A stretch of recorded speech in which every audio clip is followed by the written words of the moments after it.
Welcome back to another FPL deadline stream, this time out of Gameweek 24, and it's a slightly later deadline. So in the UK, it will be at 1:30 p.m. and we have over 2 hours left, so plenty of time to mull over our decisions, and I've got plenty of time to lock in my transfers. I've got 2 available moves at my disposal. I'll probably not take a hit, but you just never know me. In UCL Fantasy, in 3 consecutive weeks, I've taken hits, and I rarely do that in that game. And with FPL, it has been an absolute roller coaster, especially since probably September, where I had such a poor start to the season, then made significant gains and struggled, I think, to then make that next push. But that's what I'm aiming to do right now with my setup, and the triple up in Arsenal, for example, just hasn't paid off. But I think players like Saka could do very well this week. Yeah, he could still be sold for Bruno Fernandes, who would be my captain for Gameweek 24, and that'll be discussed very soon, and building upon all the conversations and topics from my best wildcard squad, my team selection, and the transits video throughout the week.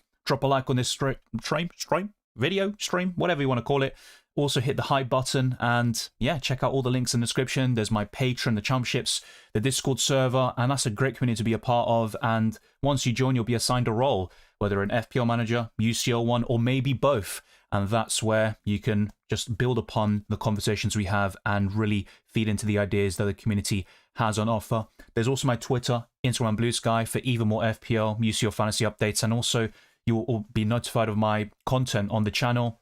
Hitting the notification bell on YouTube will do the same thing as well. But what I'm going to do here is go straight into your questions. And afterwards, I'll go into some different bits and bobs, the FDR, the fixture difficulty rating, and all the stats you need for the upcoming deadline.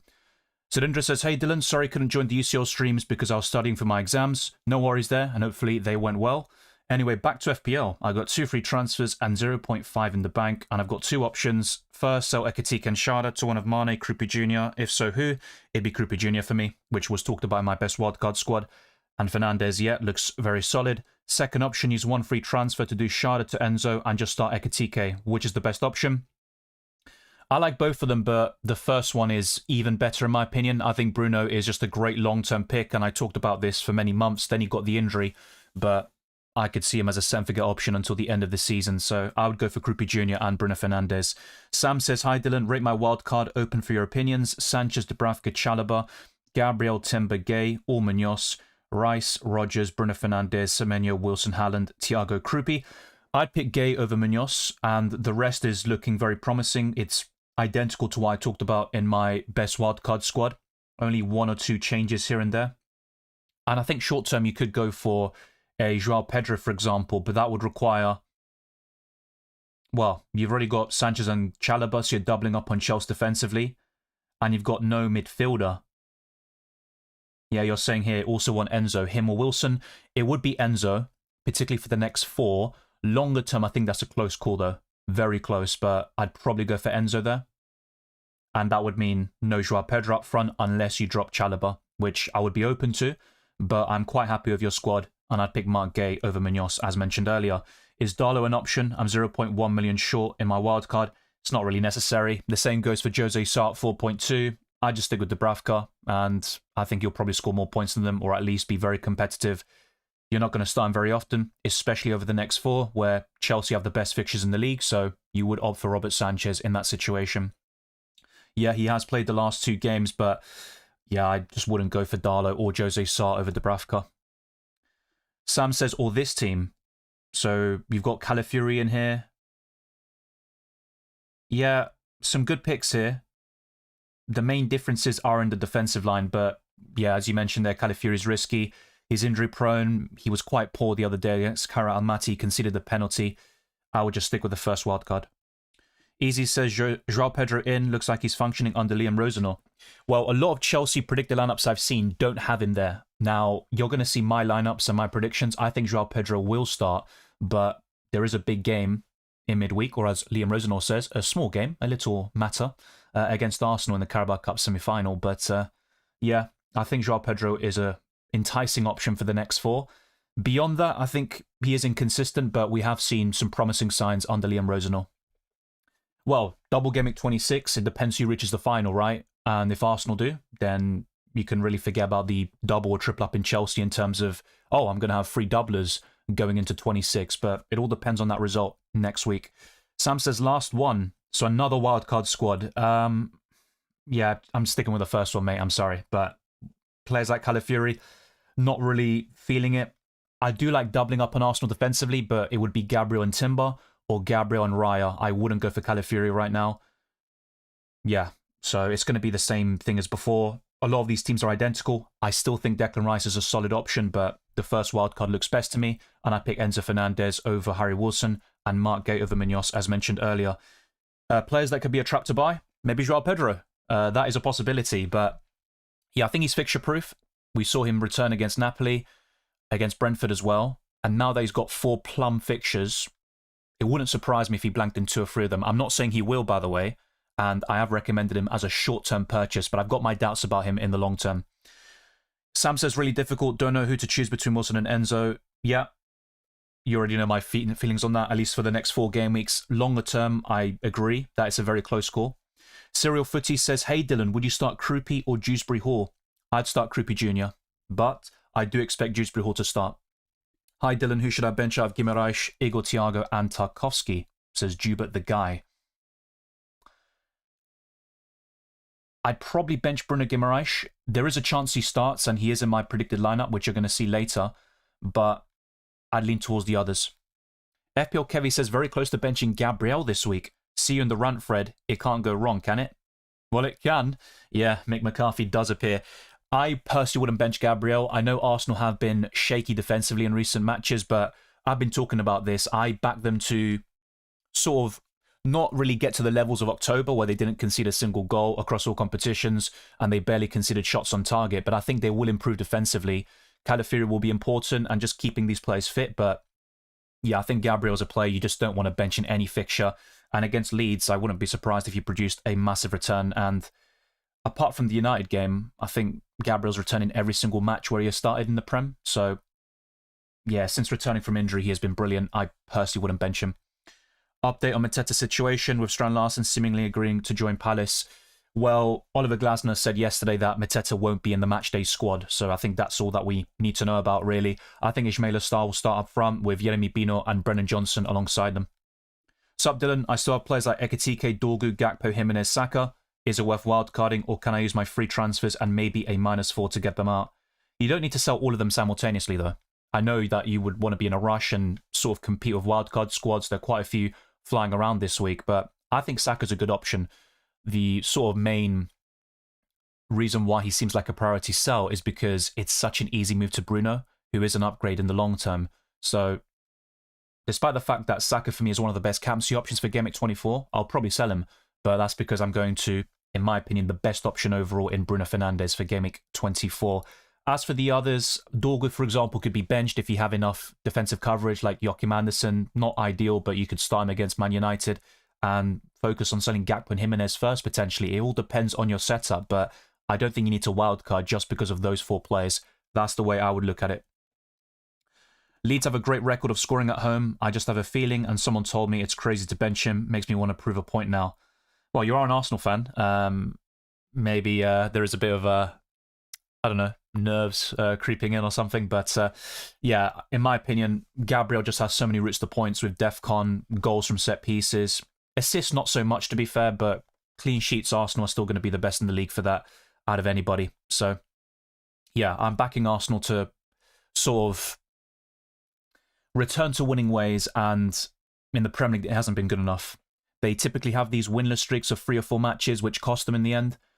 It's already 3 matches without a win in this competition. I think they'll get back to winning ways, and a clean sheet is possible. I have gone for 2-0 in my prediction, but yeah, I'm very conscious that whenever I predict an Arsenal win recently, they end up drawing or losing, and then when I predict them to draw, they win, like against Inter Milan. So maybe I'll just have to take one for the team, look like a mug, but Arsenal win the game. So we'll find out. So yeah, thank you, Julian, for waiting so long. Obviously, these are old messages, I guess, but I will cover them rapid fire. Twan Victor says, hi Dylan, which one is better for transfer list now? Van de Ven to Chalobah, or Guimaraes to Enzo, or Igor to Joao Pedro? For me, it'd be Van de Ven to Chalobah. Baraf, good to see you. Well. Tarkowski captain paid off. I was at 5,000 red arrow, now I'm at 2,727. Nicely done. I didn't expect Tarkowski to produce to that level, but you did, so fair play. And yeah, FPL is all about going for your own sort of picks, and backing your gut. You don't want to just follow the crowd. The point of these videos and streams is to just build the discussions and, yeah, I think also inspire or bounce ideas off each other. I think that's the best way to put it. Start Van Heck or Tarkowski, Dylan? I've gone for 1-1 in that game, and I think Tarkowski's more likely to get DEFCON.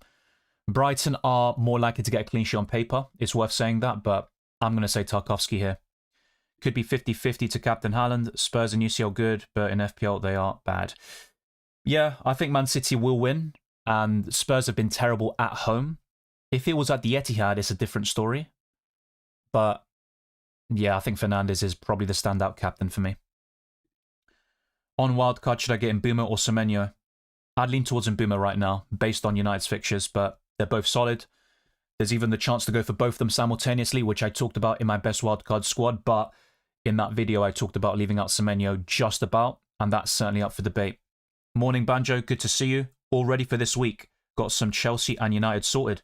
Well, I've only got Dalot and Sanchez. It's time to add some more, I think, with Enzo, Palmer, Bruno Fernandes and Mbeumo. I think at least one of them. I've got enough money to do Potts to Enzo and also Saka to Bruno Fernandes, and that could be where I head at this week. Ekitika to Joao Pedro is also quite intriguing. Dawn says -4 to do Dorgu to Timber/Saliba or Chalobah. I'm happy to take the hit. I was going to do it last night but couldn't decide between them. I have Gabriel already, but then I do not have any Chelsea defence. I think long-term Timber is probably the best one, but over the next 4, I can't ignore Chelsea's fixtures and the ceiling Chalobah offers with the goal potential from set pieces, defensive contributions, and if you don't have any Chelsea defensive coverage, as you say, I think I'd go for Chalobah in this instance. Good to see you, Ignacio. ¿Qué opinas? Foden por Bruno o O'Reilly por Hill o la opción 2 es Ekitike o Thiago por Krupi, Foden por Bruno, Jaco o Wilson por Enzo por un -4. ¿Qué opinas? Alternativas.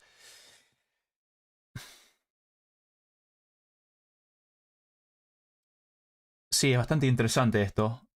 Creo que si ya tienes a Alderete o otro defensor que cuesta 4 millones, eso no me pondría muy seguro. Comprar otra opción que cuesta 3.8 en este caso con James Hill, pero me gusta la opción 1. La primera opción, ir por Foden y O'Reilly por Bruno Fernandes y Hill y no tomar un -4. Para mí Wilson es un muy buen jugador en FPL y no vale la pena venderlo por un -4. A pesar de que me gusta Enzo Fernández, es posible que juegue en una posición más retrasada y Cole Palmer va a jugar como el mediocampista ofensivo. Así que creo que mejor hacer la primera opción. Joao Pedro, Thiago or Evanuson on wildcard? Joao Pedro as a short-term punt. Hi Dylan, I've not had a green arrow in 2026. Help. Well, I can't magically give it to you. I can only give my opinions and stuff. But yeah, let me know your team and we can work through it. But what I'd highly recommend is checking my best wildcard squad video. I will be going through that as well later on and different bits and bobs, the FDR. So just by watching the stream as well, I think you'll have more ideas and sort of understanding of the stats and the key players and teams to target. And that's only going to help you for the rest of the season. Hi Dylan, start 2, Garner, Mane, Tarkowski, Bruno Guimaraes. I would start Tarkowski and probably Garner. I think both of them can give you 4 points even if Everton concede. The best pundit is here. Thank you very much, Banjo. Let's go. Hi Dylan, 1 free transfer, Saka to Bruno or Schade to Mbeumo. I would say Schade to Mbeumo. You can always do Saka to Bruno next week, but I think Saka could do well against Leeds and I'm still probably going to sell him. Any potential new January transfers to buy in FPL? Not at the moment, to be fair. Only the City boys who I've covered already in Mark Gay and Antoine Semenyo. Dave says, how's it, Dylan? Hope you're well, mate. Likewise, Dave. Good to see you as always. Greg Best says, ¿Qué tal? Yeah, todo bien. ¿Y vos? Good luck, all. I'm in the minority this game. It kept Gordon, says Andrew Barton. He's going to score against his boyhood club today. The voices are telling me. Oof. Oh, yeah. It's funny because he did play for Everton, but his boyhood club is Liverpool. Yeah. I think that could be a high-scoring game. I've gone for 2-1, though, in Liverpool's favour. Don't be slow on your locking in, guys. We are expecting a big crash at FPL. It might have happened last time, but I don't want to slander FPL unnecessarily. The thing is, I've got 2 hours still to lock in my team. Come on, surely I don't leave it until the last minute, right? Let's find out after the break. Top cheap positions to buy. I'm guessing, so cheap players in each position. Goalkeepers, I mean, apart from Dubravka, who's very obvious, I mean, people have mentioned Darlow and Jose Sarr. I think it's probably still going to be Kelleher as a budget goalkeeper, but I would just rather spend the extra millions on Sanchez or Rufs, and I think Pickford's the best goalkeeper right now. In the defensive line, best cheap players, still Alderete, Mukiele, I guess, although he is 4.5. And yeah, in the midfield, it's going to be Garner and Wilson still. And up front, Kripke Jr. So those are some cheap options. But maybe I can find another one in that defense, I think. So thank you, Anish, for the super chat. I'm going to go through that first and then look at the member questions, and the rest will be answered in order of submission. Anish says, hey, Dylan, Rufs, Chalobah, Gabriel, Timber, Mukiele, Bruno Fernandes, captain, Rice, Mbumo, Semenyo, Enzo, Haaland, on the bench, Kelleher, Thiago, Kruppi, Frimpong. One possibility that I would maybe entertain is starting Thiago and possibly even Kruppi over one of those Arsenal defenders, which would be Timber in this case. I wouldn't bench Gabriel. And yeah, I wouldn't even mind benching Rice this week, which might sound crazy, but I think I would be open to that. Starting one of Thiago or Kruppi, and if I had to pick one, it's still going to be Thiago, despite the fact that Aston Villa are the heavy favourites to win that game. But good squad, you're well set up, and there are no... I don't think it's a real need to make a transfer, but I would entertain that possible change in the starting 11. I think more likely I would start Thiago over Timber if I had to pick one specific change. We are very close to each other, sitting on 1,324 overall. Well, hopefully we just keep on rising up the mini-leagues and the rankings. That will be the aim, but very identical, actually.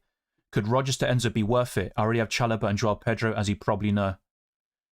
Yeah, I think so. For the next 4 game weeks, I don't mind a Chelsea triple-up, and if they do make a comeback against Arsenal in midweek, we could see them double in Game Week 26. Now, will all those players you have start in both matches for Game Week 26, should they get one?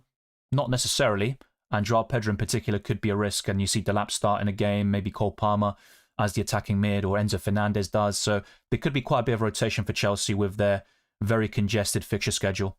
But I still think it's worth having the triple-up for the next 4. Greetings, Dave. Always a pleasure. I took a -12 early in the week before price rises, says Dave. Had the exact funds. Chow, Jacques and Thiago for Chalobah, Enzo and Joao Pedro. Think I made a mistake. Huh, -12. I mean, both in UCL Fantasy and FPL, people are taking massive hits recently, myself included. I can see that, though. Sometimes when you sort of play around with the transfers, you're like, oh, I've got exactly enough money to get all these moves done, and it makes you think it's a sign. Not necessarily, but I see where you're coming from, and I have a similar sort of premonition or feeling about buying Enzo and Fernandes for Saka and Potts, but everyone's different. I think with the transfers you're talking about here, it does make sense for the next 4. At -12, I probably wouldn't have done it, personally, but I'm not trying to make you feel bad about it, and what's done is done. All you can do now is look forward, and it's now just up to the Chelsea players to deliver for you. But I think they'll all start in Game Week 24, and they should start most matches for Chelsea. But as I mentioned before, there is the possibility of rotation in a double Game Week like 26, should Chelsea get one. Would you start Kruppi or Thiago? I don't think it's very clear-cut, and that's why with Anish I was talking about starting one of them over Timber/Rice. But my preference is still probably Thiago because he's on penalties. He's been prolific all season. Kruppi is a very promising talent, but the goal-scoring rate is nowhere near Thiago's, at least for this campaign. Do you think Joao Pedro Watkins will play? Joao Pedro, yes. I don't think Watkins will start. If he were to get the nod, and by the way, I saw one tweet, I'm not sure how reliable it is, saying that Watkins will be with the Aston Villa squad. But I think if Watkins starts, he's one of the best captaincy options against Brentford. But I think Tammy Abraham will start for Aston Villa. Start Dubravka or Pickford? It's going to be Pickford still. Yeah, all good, Paulo. Hopefully you're doing well too. Or Paulo, I should say, not Paulo.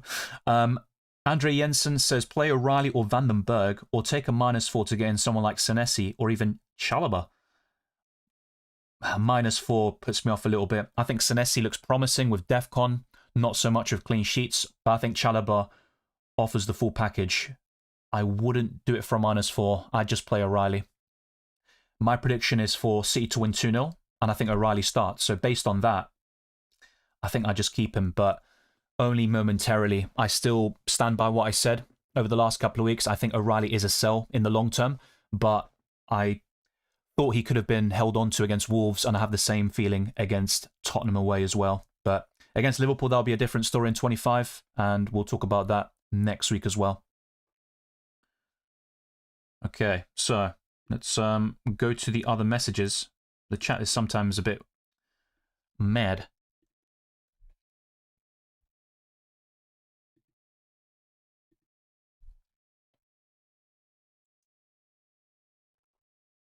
Okay, so very soon I'll be going for different screens, and that will include top 10 captains, clean sheet odds, and my predicted lineups, which some of you might find interesting or stupid, or maybe a bit funny. Only time will tell. OK7114 says, any update on Watkins? So yesterday, Unai Emery said, Watkins we will see tomorrow. Today he had a scan, and it's not a clear injury. He was tired yesterday, and the scan is not giving us bad information. So that seems quite promising, actually. But look, maybe Watkins will start, and that could be a change to my predicted lineup over Tammy Abraham.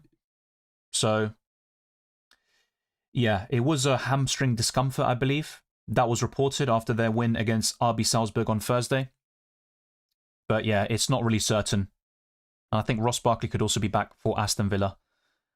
So yeah, that is pretty much the update I have for you. If that -12 person wildcards now, then you can reverse to 12-point hit. Yes, that is true. For those that aren't aware, that's a really good point raised. If you use the wildcard or free hit, it removes all the minus, points you've taken, all the hits. But I wouldn't recommend free hitting this week. I think with the wildcard, it makes a bit more sense. Hey Dylan, I'm captaining Saka. He has been in poor form recently, but I think against Leeds you could return. And that could be one of the transfers that bites me, so to speak, especially if Fulham cause an upset or if Manchester United do the sort of typical thing, beating two of the best teams in the country and then losing or dropping points against Fulham. Hey Dylan, chow to Senesi, Munoz or someone else? Probably Senesi, but I think if you have enough money and no Chelsea defensive coverage, Chalobah is the one. Praveen says, hey Dylan, don't you think Enzo may be benched? He played the full 19 UCL plus, has Arsenal next. It's possible, but the same can be said about Palmer. I think James could be rested with Gusto starting, and Joao Pedro could be benched for Delap. I think with Chelsea, you're going to see rotation over the next couple, but I mean, buying Enzo Fernandez for Potts is a massive upgrade. The only sort of regret I would have is if I bench Wilson as a result, and then Wilson scores, but Enzo comes on for a one-pointer, and then I'm like, oh, I didn't need to make that transfer. So that's why I'm open to just making one move, which is Saka to Fernandez, and then just leaving the rest as is. So I've got more flexibility going into the next week, but I still want more Chelsea coverage, especially against West Ham at home, and next up will be Wolves away. So yeah, I get your point. I think Enzo isn't guaranteed to start every match, but I still think he'll be one of the more consistent and secure starters in that Chelsea team, but it's a good point you make. Hi mate, Mane or Krupi, and why? Cheers. Krupi Jr., Bournemouth are still the better outfit. I think they'll beat Wolves, and Mane had a very good patch recently, but I think Krupi will offer more consistency, and with the injuries to Kluivert, Tavernier, I think Krupi Jr. will start most games for Bournemouth, and I think as a third forward he offers reasonable value, and it allows you to spend more money in the defence and midfield. Thank you to the moderators as well for just keeping things moving. Greg Best says, hey Dylan, which one would you start out of these three? I would be tempted to start Krupi Jr. here out of the three. It's close between him and Senesi.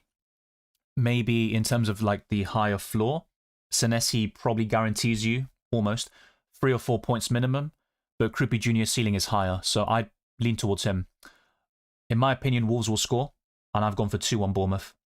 Hey Dylan, start 1, DCL or Thiago? Thiago. Yeah, Cunha's an option. He should start over Dorgu, who is injured for the next couple of months. Yeah, Punjabi, all good. Thanks for tuning in as always and moderating the chat. Who to captain this game week? I think Fernandez or Mbumo would be up there.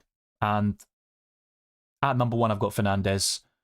Haaland's also in that podium, as he usually is. But yeah, he scored against Galatasaray. His recent goal scoring record isn't great, but we'll probably see Haaland score some braces and hat-tricks very soon. But Maybe not against Tottenham, but I think City will get the job done. Captain Calfridge says Sanchez, Dubravka, Gabriel, Nunes, Lewis Potter, Chow, Dorgu, Elliot Anderson, Caicedo, Mbuma, Rice, Cherky, Thiago, Ekitike, Haaland. 1.3 in the bank. What to do? Well, you've only got one free transfer. You've got Mbuma, which is good, and there are some solid picks in there, but I'm just going to highlight the players I don't like so much. Mateus Nunes, I think he's fine, to be fair, but Lewis Potter, Dorgu, who is a priority sell in this case, Elliot Anderson, yeah, I think Garner and Wilson would be better. The same goes for Caicedo, who had a great start to the season, but he has tailed off with so many suspensions and the goals have dried up as well. So I think those are all sells. With Ekitike, you could downgrade him to Krupi Jr. over the next couple of weeks and use those funds to buy Bruno Fernandes for Caicedo as one example. So that's an idea for you over the next couple of weeks. But yeah, those are the players I'd really highlight as priority sells. Even with Cherky, who scored against Galatasaray and won player of the match, I would have my concerns about him. And more so, there are better midfielders in the game, like his teammate Antoine Semenyo. I think Morgan Rogers, obviously Fernandes, Enzo. These are all the players I'd be prioritising in the midfield. And once Bruno Guimaraes can start consistently and Newcastle's fixtures turn for the better, he's another option you might want to go for, but not at the moment. Hey Dylan, would you start Dubravka or Donnarumma? Probably Donnarumma. I'm backing City to win with a clean sheet. Genius Gamer says, hey man, Ekitike to Mane, Miley to Fernandes -4. I'm going to say yes, and a slight nitpick or preference of mine is to go for Krupi Jr. over Mane. Cryptus says, which combination should I do? Ekitike and O'Reilly to Thiago or Evanescent and Munoz or Chalobah? Long term, it would be Thiago, but I've been saying this recently. For the next 4 to 5 game weeks, I would go for Joao Pedro or Evanescent, probably in that order. I wouldn't be going for Munoz right now. I think Chalobah's the one. Yeah, so one of Joao Pedro or Evanescent for the next 4, and I would go for Chalobah in that defense. Hakeem says, can you help me on this? I have Wirtz. Will you advise me to sell him for Rodgers for a -4? Not for a hit. And Wirtz has been in fairly decent form, so I don't think he should be sold for a hit necessarily. If it was for free, I'd be open to it. And there are other midfielders that I just mentioned, Enzo, Declan Rice, Antoine Semenyo, that you might want to go for. Bruno Fernandes and Mbuma would be the priority, I think. Bench 1, Richards, Wilson, and Thiago. Yeah, the one to bench, in my opinion, is Richards. Would you start Wilson over Dalot? Yes, I would. Dylan, Cherky or Bruno Guimaraes to Mbuma? Long term, I prefer Bruno Guimaraes, so I would actually sell Cherky. Now, this might sound counterintuitive, and I promise I'm not trying to sit on the fence by saying this, but I think for Game Week 24, it's more likely Cherky returns, but I'm looking a bit beyond that at the next 5 game weeks and beyond, and I think Bruno Guimaraes is the more consistent asset, so I'd rather sell Cherky despite potential short-term pain. KA7 Lanzi says, hello Dylan, was absent for 2 game weeks. No worries, good to see you. I have Raya, Tarkovsky, Dorgu, Gravenberch, Voltemada, Welbeck, and 5 City players. 5? You had Gay and Semenyo, that is crazy. Free transfers and all chips available. Well, you have to sell 2 City players. And Foden is the clear sell anyway. I mean, who wants to keep Foden at this point? So I would sell Foden to Fernandes or Mbuma, and Fernandes is my preference. And I would also sell Cherky. I think Gay, Semenyo, and Haaland is the best City triple up, and that's all you need to do right now. Make 2 free transfers, sell Cherky and Foden, and that's where you can get Fernandes and one of those midfielders I've been talking about, Enzo, Rodgers, Declan Rice. Yeah, I think that would really help you. So I think that will put you in good stead for the future. Thanks as well to Chaos. Should I bench Tarkovsky for Ayari? I wouldn't do that. Ayari can score randomly, and he did so against Fulham. He's got a good strike on him from outside the box, but Tarkovsky's more likely to get DEFCON, and it wouldn't surprise me if Everton kept the clean sheet against Brighton. I've gone for 1-1, but my prediction, just to put myself on the line a bit, is for Ayari to get 2 points and for Tarkovsky to get 4. We'll see how that ages. Maybe if I could do a reaction stream tonight, we can... yeah, sort of analyze some of the things I've been saying and people can laugh, cry, shout, rage, whatever. Hopefully it'll be happiness and joy, but Yeah, that's my sort of prediction. I would start Tarkowski. Van Dijk or Schade in the 11? Good question. I think Schade is a very difficult player to predict. He can score a brace or hat-trick out of nowhere. And even against more difficult opponents, he can get on the end of something. But I'm going to say Van Dijk here. Terry says, play one of Nunes, Thiago, Anderson from Nottingham Forest and Tarkowski. It'd still be Thiago for me.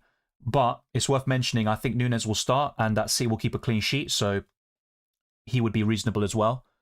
The way I'd rank it is Thiago first, Nunes second, Tarkowski third, Anderson fourth, even though the last two can still offer you 4 points. So there could be a world where all of them return. I'm not going to deny that, to be fair. Thank you, Punjabi. I appreciate that. I'm trying to get through all the questions, so just try to stay patient, and there's still so much to get through. For example, I want to go for the FDR and stuff like that. So, yeah, wow, there's a lot to get through. Let's do a quick fire. I'll try my very best. Play Alderete or Maguire? Alderete. Is Douglas Luiz an option on Penn's 4.9 million? He could even start this weekend. It's one to monitor, but I wouldn't be going there. The best Aston Villa assets are Rodgers and Watkins if fit. I wouldn't go for anybody else right now. In terms of budget midfielders, Wilson and Garner. Dylan, who's the better long-term on a wild card, Rodgers or Wirtz? Rodgers. Terry says, yeah, sorry, I just covered that. Will Timber start? Yes. Arteta said yesterday that both Timber and Saliba are available, and they were just rested against Kara Almaty, which is what I talked about a few days ago. Matias says, hi Dylan, play Lefay or Anderson? I would play... Tough one. Lefay. Just about. Choose my captain, please. Bruno Fernandes. And you're going to see my top 10 list later. Would you start Cash or Reinildo? Says Musta. Reinildo. Yeah. Should I get Mbeumo or Rodgers? Mbeumo. Juega Leonardo says, I had 5 free transfers, bought in Chalobah, Raya, Mbeumo, Krupi Jr. and Hill, the 3.9 defender. Yeah, looks good. Wow, you used all 5 free transfers. I can't really talk because when I had 5 free transfers, I spent 3 or 4 of them at once, and I wish I didn't. But yeah, looks promising, and I like all of them in isolation. 2 Bournemouth players is also something I talked about on my wildcard squad, but yeah, I think that works. I'm just wondering who you sold, but I can imagine some of them, maybe Dorgu was a potential sell, and Foden, but I don't want to speculate too much. Bench 1, Richards, Wilson, and Thiago. I'd bench Richards. James Klein says, sell Semenyo to Mbeumo. I like Mbeumo a lot. I just don't think Semenyo's a sell. I'm going to say no. Xhaka to Enzo for a -4 to then bench Krupi. I would say start Krupi, Lager. And you can always buy Enzo later. And as someone rightfully mentioned earlier, and whilst I don't think he will be benched, it is a possibility with the Arsenal game coming up. Adamax says, morning Dylan, I was thinking of taking out Deveni for Enzo and taking out Ekitike for Krupi and then benching Thiago for Krupi for a -4. It's going to be similar here again. I like Enzo. I might even buy him for free, but for a -4 hit, I would just start Thiago. I don't think it's worth taking a hit. Hello, Verbruggen or Riffs to start? Riffs. I've gone for 1-0 Sunderland and 1-1 in the Brighton-Everton game. But you're going to see my scoreline predictions fairly soon. And I think that's going to be helpful because it's going to answer a lot of these questions in turn. So what I'm going to do here is just go through a few member questions quickly. And then I'm going to go through a lot of data and stats. Captain Bruno or Palmer? It's going to be Bruno. Is Nunes being overlooked? Slightly. I wouldn't necessarily go for him or be in a rush. I think Gay would be the best City defender long-term, but Nunes is second. Yep. When are you planning to wildcard? Probably after Gameweek 30, but it depends because if I can't really break out of this sort of cycle I'm in for the last couple of weeks where I've made so much progress in October and November, then sort of experienced stagnation since December, and I can't get out of that for the next couple, I might just look at my team and think, let me rip it apart and make multiple transfers. Double Gameweek 26 could also play a significant factor, depending on if Chelsea or Arsenal reach the final. If I don't have enough coverage from one team, I mean, I've got triple Arsenal right now, right? But I might get rid of 1 or 2 assets now, especially Saka. That could all influence my thinking, but ideally it would be after Gameweek 30.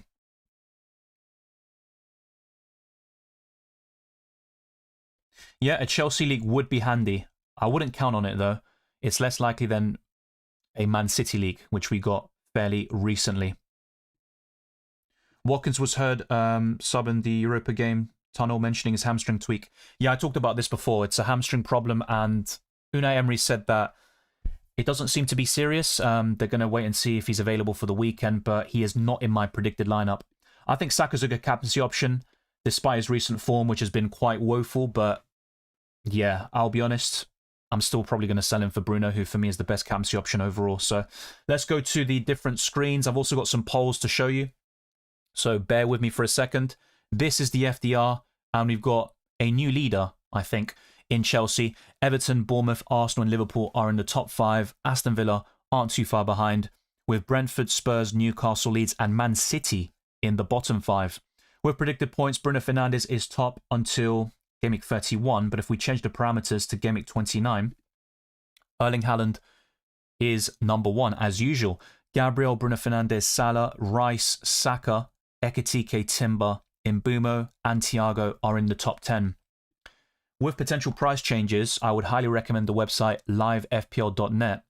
Rice, Fernandes, Krupi Jr., Mukiele, Enzo, Joao Pedro and, well, just a budget option from Chelsea. They are all going to go up in price tonight, apparently. I think that's a glitch, by the way, with the last one. Yeah, you can ignore that one.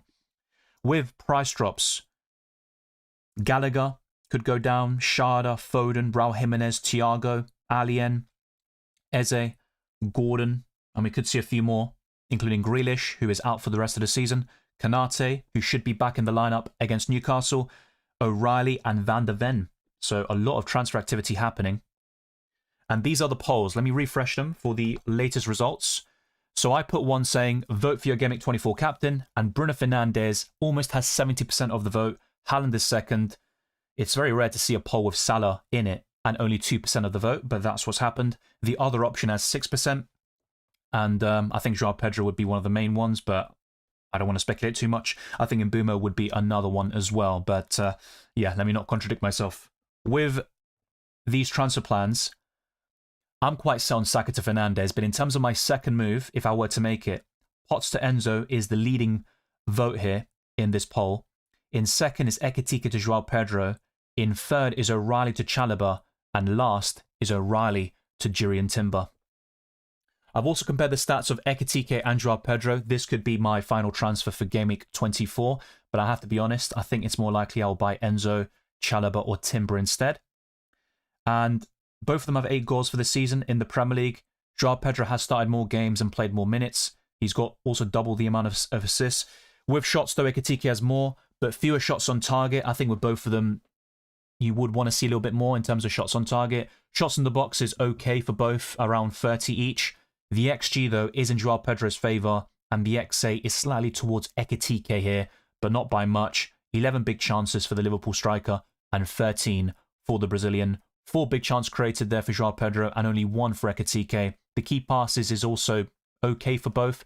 Joao Pedro is better, though, when it comes to creativity. So, yeah, I think Joao Pedro could be worth it, and it gives you extra funds to buy Bruno Fernandes, Mbeumo, and all these different midfielders I've talked about in my videos, and Enzo Fernandez could be another one.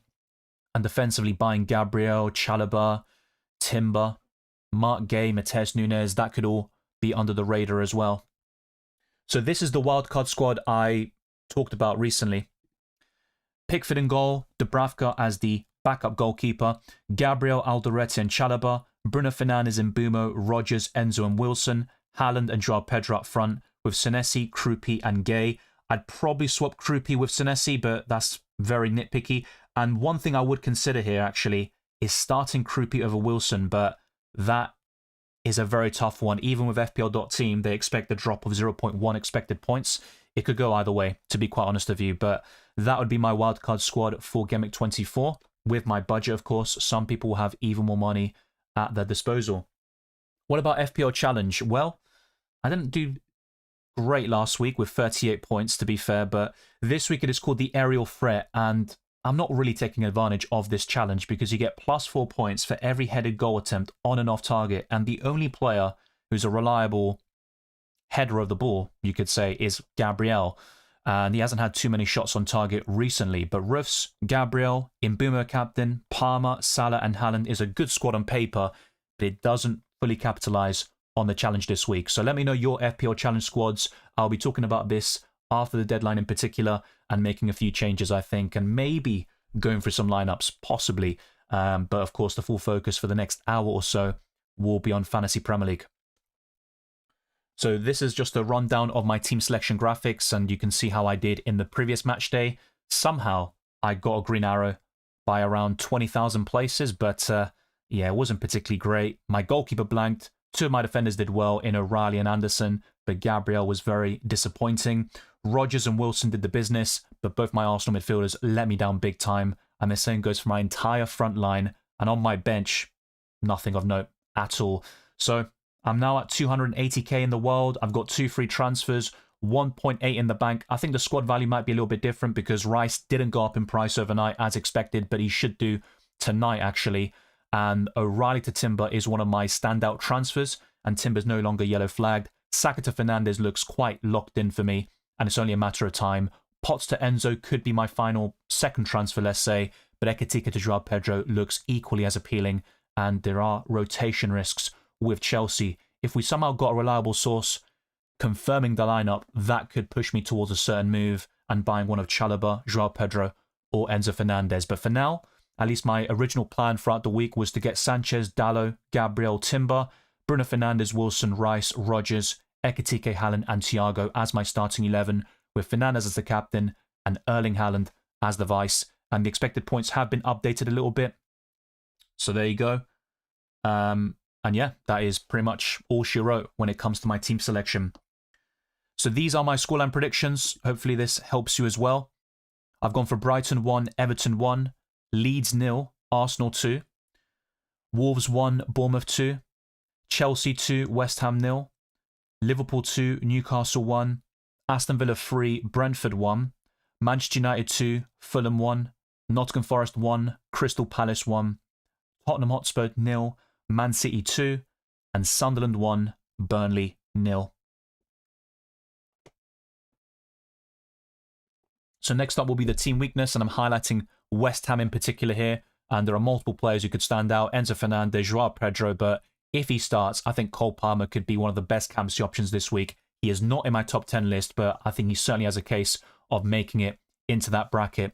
With the clean sheet odds, Arsenal are top, but only a 47% chance of keeping a clean sheet. They're the only side in the top 6 who are playing away from home, with Sunderland, Man United, Chelsea and Forest, Brighton all completing that top 6 list. And in last spot is West Ham, with a 13% probability of keeping a clean sheet against Chelsea away.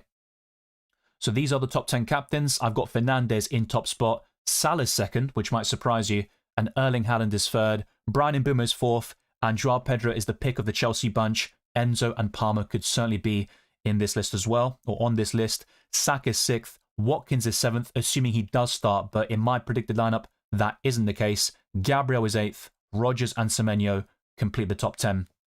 So I think it's probably worth going to the predicted lineups now. I think that would be best. And let me know your thoughts in the live chat. And if you do support one of these clubs or have a different opinion, feel free to correct me or challenge my views and ideas. So with Arsenal, I'm backing Raya, Timber, Saliba, Gabriel and Hincapié to start, with Zubimendi, Odegaard, Rice, Saka, Trossard and Gabriel Jesus. Once again, Rice hasn't gone up to 7.5 million, but websites like livefpl.net predict them to do so tonight. So that should happen very soon. With Aston Villa, Emi Martinez, Cash, Konsa, Pau Torres, Maatsen, Bogard, Anana, Sancho, Rodgers, Buendia and Tammy Abraham. One possibility is actually for Douglas Luiz to start over Bogard, and we could see Watkins get the nod if he's fully fit to start against his former club Brentford. With Bournemouth, Petrovic, Smith, Hill, Senesi, Truffert, Cook, Scott, Jimenez, Kruppi Jr., Adley and Evanuson. That is my predicted lineup for the Cherries. And with Brentford, Kelleher, Coyote, Vandenberg, Collins, Henry, Janel, Yarmulke, Dango, Jensen, Schade and Igor Thiago. The next 3 fixtures look terrible there for the Bees. Unlike Brighton, who have mixed fixtures in general, Verbruggen, Veltman, Van Heck, Dunk and Kadioglu, Ayari, Pascal Gross, Minter, Jorginho Rutter, Mitoma and Danny Welbeck. We're now on to Burnley, and they should play a back 3 again with Dubravka, Tuanzebe, Esteve and Humphreys, Walker and Perez as the wingbacks, Ogochukwu and Florentino Luis in central midfield, Edwards and Anthony on the wings, and Armando Broja up front. Chelsea have the best fixtures for the next 4 game weeks, and we could see a lot of rotation. I think Sanchez, Gusto, Chalobah, Badiashile, Cucurella, Enzo Fernandez, Caicedo, Neto, Palmer, Garnacho, and Joao Pedro will all start, but don't be surprised to see James, maybe Liam Delap, and a few others take the spot of one or two of these players, and there is a big game next week in the Carabao Cup semi-final. With Crystal Palace, Henderson, Richards, Lacroix, Canvot, Lerma, Hughes, Munoz, Mitchell, Johnson, Yeremi Pino, and Sarr. Mateta will not be in the matchday squad as confirmed by Oliver Glasner, and Adam Wharton is suspended. Everton are up next with Pickford, O'Brien, Tarkowski, and Keane, who is now back from suspension, Mikalenko, Idrissa Gana Gay and Ghana in the midfield, McNeil, Indai, Dewsbury Hall, and Tierno Barry. We're now on to Fulham with Leno, Castagna, Anderson, Cuenca and Robinson, Sandenberg and Iwobi, Wilson, Smith Rowe, Kevin and Raul Jimenez. I've got a few doubts about Fulham. It could be Samuel Chukwueze on the left-hand side. Maybe Sessegnon gets a start. And I wouldn't be surprised if Fulham played a back three against Manchester United with Bassi playing alongside Cuenca or possibly taking his spot. There are even concerns about right back with Tete knocking on the door as well. With Leeds United, though, I'm a bit more confident with Darlow in goal, Bogle, Rodon, Bornell, Strauch and Justin, Gruev, Ampadu and possibly Stack returning into the midfield and starting lineup, Calvert-Lewin and Aronson up front. Next up is the Premier League champions Liverpool, and Frimpong is out for the next couple of weeks. Bradley is still injured, so I think they'll go for Alisson Becker, Szoboszlai and Konate, who is now back in the squad, Van Dijk, Kirkes, Gravenberch, McAllister, Salah, Wirtz, Gakpo and Ekitike. Another possibility is for Jones to start in the midfield, with Wirtz being shifted to the left-hand side. With Manchester City, Donnarumma, Mateus Nunes, Kusanov, Mark Gay, O'Reilly, Rodri, Cherki, Foden, Bernardo, Semenyo and Erling Haaland up front. On the other side of Manchester, we have United, Lamens, Dallo, Maguire, Martinez, Shaw, Casemiro, Mainu, Amad Diallo, Fernandez. Cunha will replace the injured Dorgu and Brian Mbeumo up front. We're approaching the last couple of teams now. With Newcastle United, they could go for a back three like they did against Paris Saint-Germain in their 1-1 draw, with Pope, Chow, Botman and Byrne, Trippier, Bruno Guimaraes, Tonali and Lewis Hall, Harvey Barnes, Visser and Anthony Gordon. With Nottingham Forest, Searles, Aina, Milenkovic, Murillo, Williams, Sangare, Anderson, Dominguez, Gibbs-White, Hudson-Odoi and Igor Jesus. With Sunderland, it could be a 4-2-3-1 again. They have changed formations quite a bit over the last couple of months, with Rifs in goal, Mukiele, Ballard, Alderete, Reynildo Mandava, Diarra and Siddiqui, Hume, Lefay, Talby and Brobby up front. With Tottenham Hotspur, they have a doubt in Mickey van der Ven, and Bedro Porro is going to be unavailable for the next couple of weeks, so I think Spence and Udogie will be the fullbacks. Vicario in goal. He's the highest scoring goalkeeper in UCL Fantasy, by the way. Romero is also up there for fantasy points in that game, but not for FPL. And I think Van der Ven will start, but it all depends on his fitness. If he doesn't pass the test, it will be Danso alongside the Argentine, with Gallagher and Bissouma in the midfield, Odober and Tell on the wings, and Xavi Simons just behind Dominic Solanke. With West Ham, Areola, Wan-Bissaka, Mavropanos, Todibo, and it's between Scholes and Diouf to start at left back, Soucek and Fernandez in the midfield, Bowen, Pablo, Somerville, and Tati Castellanos up front. And the last team is Wolves. Krejci is a doubt, but I think he'll start with Jose Sarr, Santiago Bueno and Mosquera, Chichawa, Joao Gomez, Andre Mane and Hugo Bueno, Tolu and Hwang Hee-chan in the forward line. And I think another possible change here could be at right wing back. Even Rodrigo Gomez could get the nod there, but that's what I've gone for with Wolves. So hopefully that has been very helpful to you. And if it has, then drop a like, subscribe, all that good stuff. Hit the notification bell, the hype button, and yeah, there's a lot of value to be had with these streams and videos. And yeah, the predictions have been going fairly well. I think the success rate is 88% across all teams. A few clubs like Wolves, Tottenham and Chelsea have let me down a little bit, or at least I haven't been to the same level with those teams. But overall, not too shabby, and let's keep them going for the rest of the season, hopefully. Bench Anderson from Fulham or Gordon? I'd bench Anderson. I think Gordon could still walk away with a return, but he is fairly inconsistent. We've seen that all season. Adam is everywhere says, hey Dylan, who to start, Mane or Wilson? I'd start Wilson, but there is a debate this week. Yeah, Larkin, I just went through Chelsea's lineup. Every single club was gone through in order. I think Joao Pedro will start. I couldn't really guarantee it, but that's my opinion. I think he will get the nod. Thank you, Lager, for the super chat. If you have any message or question, then be sure to let me know. I appreciate all the work you do on the Discord server, on YouTube. One of the longest viewers, one of the most loyal, I guess, viewers for the last couple of years. I do appreciate it. Hey, Dylan, hope you're doing well. Yes, Sydney, hopefully you are too. Thank you very much. My team is Verbruggen, Dubravka, Gabriel, Chalobah, Gay, Dalot, Alderete, Palmer, Saka, Bruno Fernandes, Semenyo, Rogers, Ekitike, Bowen, and Obi. Okay, so no Haaland. Interesting. 1 free transfer, 0.3 in the bank. What should I do?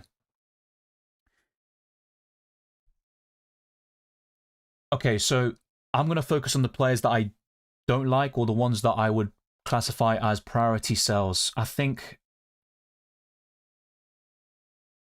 probably a change in the forward line, and you've got a lot of money invested in the midfield, which is a good thing, by the way, but I would reconsider 1 or 2 picks. I think keep Saka this week, but over the next couple of matches, especially if his form doesn't improve, I would be open to selling Saka, and that's where you could go to. You've already got most of the ones I'd recommend, to be fair.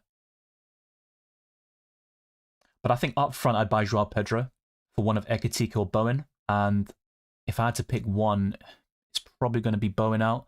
But I do like the appeal of having more money at your disposal by selling Ekitike. So I think either one would work. Now, this would be a very nitpicky one, like an upgrade, but you might not see the full effects. But Obi to Kripke Jr. would be very solid, and that gives you more squad depth. But yeah, I'm looking at Saka, and I think keep him this week, but maybe in 25 or... Well, 26 would be awkward because Arsenal could double there, but if Arsenal don't reach the final, I'd be very open to selling Saka in 25. And yeah, I think moving forwards, I would still be looking to sell him. Palmer, if he starts consistently, is definitely worth keeping, but I have my concerns about him. You've already got most of my favourite defenders in Gabriel, Chalobah, and Gay. The other two are fine. With Dalot, I've been very frustrated with him, but you can keep him with the upcoming United fixtures. I would replace Verbruggen with one of Pickford, Ruffs, Raya, or Robert Sanchez. I think that would be an upgrade as well. So you're in a good position without Erling Haaland, especially in the last couple of weeks, but those are some moves I'd consider. Even Dalot eventually you could sell, but for now he's probably worth, well, he's probably more of a hold than a sell, I guess, or not a priority anyway to offload. So hopefully those sort of thoughts help you a little bit, but I'm interested to see what you are thinking to do anyway. For this week, you don't need to use your remaining transfer. And yeah, if you have 2 available moves for the next week, that'd be very, very important, in my opinion. Start Gay or Thiago. I think City will keep a clean sheet, but Thiago's ceiling is far higher, which makes this a bit awkward. Yeah, it's a very close one. I'm going to say Mark Gay, just about. But it's a very, very close one.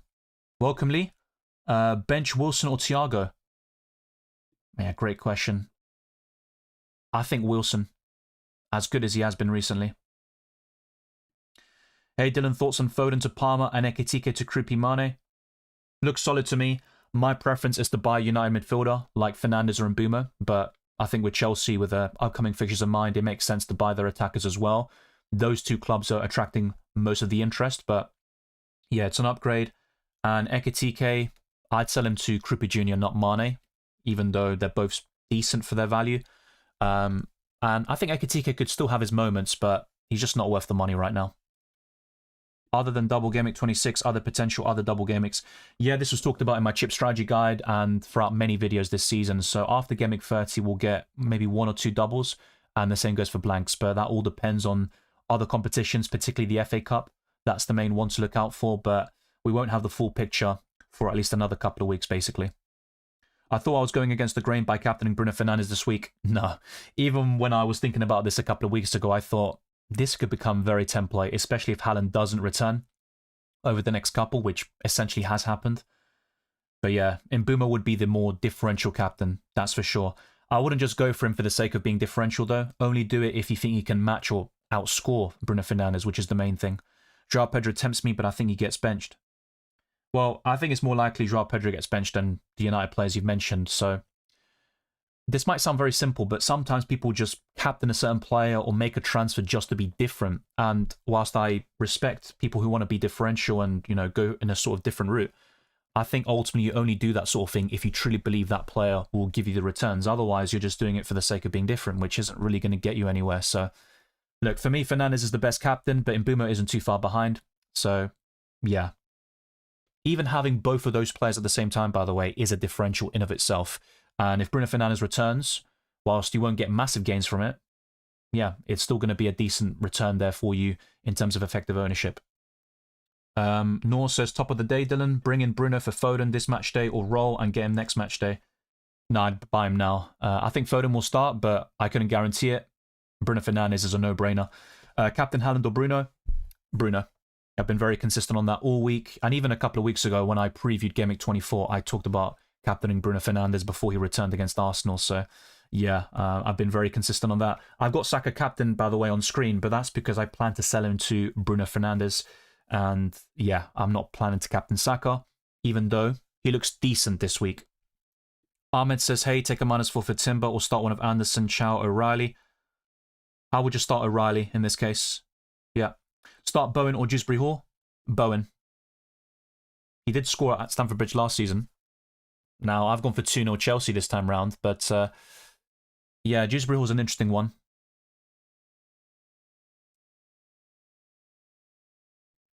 Start 2 of Timber, Mukiele, Mane and Krupi. I do like Mukiele, to be fair, but it's going to be Timber and Krupi. Mukiele first on the bench and Mane second. Hey, Dylan, start Mane or Wilson? I'm starting Mane at the moment. I'd go for Wilson personally, but it's close. Bench Mukiele or Matheus Nunes? I think both of them could keep clean sheets. I'm a bit more confident in Nunes, though, so I'm going to pick him. Now, Spurs are a bogey team for Man City, and I'm hoping they can help us out a little bit. But, yeah, whatever happens, happens. So I'm not really going to be supporting anyone, just to put it mildly. But, yeah, I think Nunes. This stream reminded me of the deadline. Thank you, Dylan. No worries, Apollo's World. People have told me that several times over the years with different games. FPL, UCL Fantasy, the Club World Cup, the Euros, the World Cup. So yeah, I get that. Well, no worries. The deadline was a bit weird, or is a bit weird today. It's not going to be at the usual 11 a.m. UK time, but that gives us a bit more rest, I guess, and time to overthink.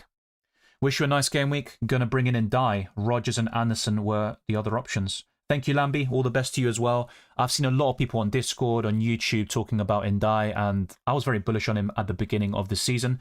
I still think Garner's worth keeping for some people instead of moving him on to Ndiaye. But yeah, I can see the appeal. He's good for DEFCON, on penalties, and Ndiaye is the best Everton attacker. There's no doubt about that in my mind. But yeah, I'm going in a different direction. Maybe I should mention Ndiaye a little bit more when talking about midfielders, but I still think Rice, Rodgers, Bruno Guimaraes long-term, Semenyo, and all these different midfielders, Enzo, would be slightly more appealing. Thoughts on Esteval as a punt? I wouldn't go there because there's no guarantee he starts. I think Garnacho and Neto will be the wingers today, and I think Esteval starts against Arsenal in the Carabao Cup. So even if Esteval did start today against West Ham, I don't think he's going to start the next couple of Premier League matches and give you the consistency you're looking for. Danny says, I play a guy with Enzo in my mini-league. Should I do Garner to Enzo and Ekitike to Evanilson for a hit? I do like the Evanilson move, but it's just not worth taking a hit to sell Ekitike, in my opinion. And Garner can give you 4 points easily. I think Enzo will start, but there is the possibility that some Chelsea players are benched, and Enzo could be one of them, theoretically. If not in Gameweek 24, it could happen a bit later in the season, but yeah, I just wouldn't take the -4 hit, in my opinion. Start 2, Semenyo, Mane, Krupi Jr., Van Heck. Semenyo and Krupi Jr. Bruno Guimaraes replacement, Rodgers or Mbeumo. I like both, but Mbeumo is the preference. I've been very consistent on that as well for the last, week or two? Particularly the last week, to be fair. I heard Joao Pedro won't 100% start, is that right? Let me know what the source is. We can go through it together. I have seen a lot of predicted lineups without Joao Pedro in it. So maybe I'm wrong. I've got him in my predicted lineup. I'm not 100% sure. But we'll see. I prefer Joao Pedro over Cherky. I think both of them can return this week, Carlos. But yeah, if Joao Pedro gets the nod, he is one of my favourite captaincy options, actually. Welcome, Keith. Hi, Dylan. Hope you're well, mate. I'm captaining Bruno over Haaland. Well, I'm going to do the same thing. I'll probably sell Saka to Bruno Fernandes. I've been talking about that for weeks now. And yeah, I've been very consistent on the Fernandes captaincy wave for quite a while now. Not just for the last week, but for 2 or 3 at this point. Start Bowen or Dallo? Probably Bowen. Start Bowen or Thiago? Thiago. Thank you, Manchester United. Love your Champions League videos. How did you get on in Gameweek 8 in UCL? Not great. 2 of the hits I took, or 2 of the transfers I made, were crap. Kepa was one of them. Luckily, I bought Haaland and he returned, and I also got Martinelli, who scored that shameless goal. But yeah, despite captaining Mbappe and having a few decent returns, I benched Dan Burn, who got 9 points, and yeah, I could have avoided a hit or 2 maybe, and yeah, it's a pretty poor start to the season for me. It's not a horrible rank, but compared to my previous finishes, it's by far the worst, you know, so I need to get back on track, and I think I can make some ground up in the knockout phase playoffs, and then, of course, for the round of 16 and beyond. Start Dubravka or Verbruggen? Probably Verbruggen. Hey, Dylan, no Bruno. Should I captain Haaland or Mbumo? Well, in my captaincy ranking, I've got Haaland ranked higher, but it's very close between those two. I wouldn't mind captaining Mbumo whatsoever. I think he's a great shout against Fulham. I personally go for Haaland, but not by much.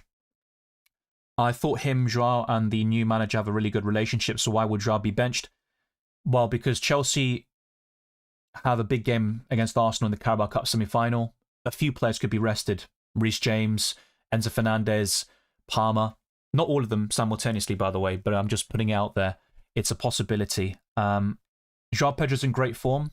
Every Chelsea fan I've spoken to said he would be mad to bench him. But yeah, it's also a question of managing minutes, and the lap could start this game against West Ham, which is an easier game on paper, and save Joao Pedro for the Arsenal game where he'll be needed. So, look, in my opinion, Joao Pedro starts, but I'm not fully sold on it. Most lineups I've researched don't have Joao Pedro in that predicted 11, but that doesn't mean he's going to be benched. Josh says, yo, Dylan, is this team good, and who should I bench? Yeah, it's a good squad. In terms of who to bench, Caicedo would be one of them.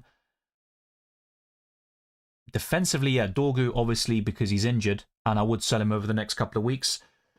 The last player to bench is really tough, but I'm going to say Tarkowski. Hello, everyone. Bench 1, Tarkowski, Alderete, Thiago, Anderson. Anderson. Welcome, Eddie. Good to see you. Hey, Dylan, I'm playing my wildcard today. What is the best forward trio? Haaland, Joao Pedro, and maybe Evanilson. Now, it also depends on your budget. So instead of Evanilson, you can go for Krupi Jr., and then that allows you to buy Fernandes and Mbumo, maybe Palmer as well, and things like that. But that's my sort of guideline, and I talked about that in my wildcard squad. No, Baraf, I'm not looking to hold on to Ekitike long term. I've been saying it for quite a while now that my plan is to sell him, but I've got other moves to make, and whilst I like Saka this week, buying Fernandes is a priority. Mbumo is also on the radar, and there could be a change or two defensively because I don't really think it's a great defensive line that I've got. Thank you, Keith. I appreciate it. Helpful as always. Give the legend some likes, people. Yeah, it costs nothing, and I've already answered hundreds of questions at this point and gone through different screens and data. I'll be going through it one more time, and we still have over an hour left until the deadline. So let's close in on new goals, like 39,000 subscribers on YouTube, and get this video in particular to over 200 likes. It would be greatly appreciated, and there are more milestones and objectives to reach. Is Ekitike SL for Joao Pedro or Thiago? Yes, and short term I'd go for Joao Pedro. Just bear in mind that he could be benched in 1 or 2 matches over the next 5, but I still think Joao Pedro can do well in that time frame. Good morning, Dylan. What do you think of Tim Trubin's epic goal? Yeah, I actually shouted and reacted to that. It was unbelievable because it was like, oh, Benfica need another goal to qualify or to be in the knockout phase playoffs, and then they get a free kick. Rodrigo sent off, 2 red cards for Real Madrid. It all happened so quickly, and Mbappe has a goal disallowed, and then Trubin just gets up. Jose Mourinho's telling him to get up, and he scores that goal. It's unbelievable. It is one of the best Champions League moments I've seen in recent years, and yeah, it's they now have a rematch in the knockout phase playoffs for match days 9 and 10. So Maybe Madrid get their revenge there, but it should be interesting for sure. Richards, Anderson, Wilson. Anderson start one midfielder and defender. I would start Joachim Anderson and Wilson. -4 to play Rodgers instead of Krupi. Just play Krupi. No need for a hit, in my opinion. Unless you're that bullish on Rodgers. I don't think so, personally. Hey, Dylan. I did so much better playing a 5-4-1. Yeah, people always talk about formations. It's about the personnel. I think this season the forwards have been fairly inconsistent, so deviating away from that and having just one striker could work. So I don't really have much surprise there. Thank you, Keith. Much appreciated. Let's get the stream up to 100 plus likes first and foremost, and then build from there. Liam says, hey, Dylan, new subscriber. Great to hear that. What do you think of my wild card? Sanchez, Dubravka, Timber, Chalobah, Gabriel, Mukiele, Saka, Bruno, Enzo, Mbumo, Rodgers, Haaland, Krupi, Mane. So you've gone for the one forward route, essentially, and Krupi could start the occasional game. I think apart from that, the defense and midfield is quite similar to my wildcard squad from recently, but yeah, I like the look of it. Double ups in Chelsea and Arsenal defensively, which is interesting. I'd probably go for Rice over Saka, even though this week I think Saka looks better. And yeah, I do like most of it, but I'd personally upgrade one of your forwards, and that's where Saka to Declan Rice, for example, could really help you. And another option is Semenyo as well. And then use that to upgrade Mane to João Pedro. I think that could work. But yeah, not everyone is as confident of him starting as maybe I am. And even then, I'm not fully convinced. Start Tarkowski or Cash. Probably Tarkowski. Thiago Mukiele. I've gone for a Sunderland clean sheet, but I think Thiago's ceiling is still higher. Very close one, but I'm going to lean towards Thiago. Start Bruno or Bowen. Dewsbury Hall, any two. Bruno G. I would start Bowen and Dewsbury Hall. Should I start Mane or Bruno Guimaraes? Mane. Bench one of Tarkowski, Chalobah or Virgil. I'd definitely start Chalobah. I think from the others.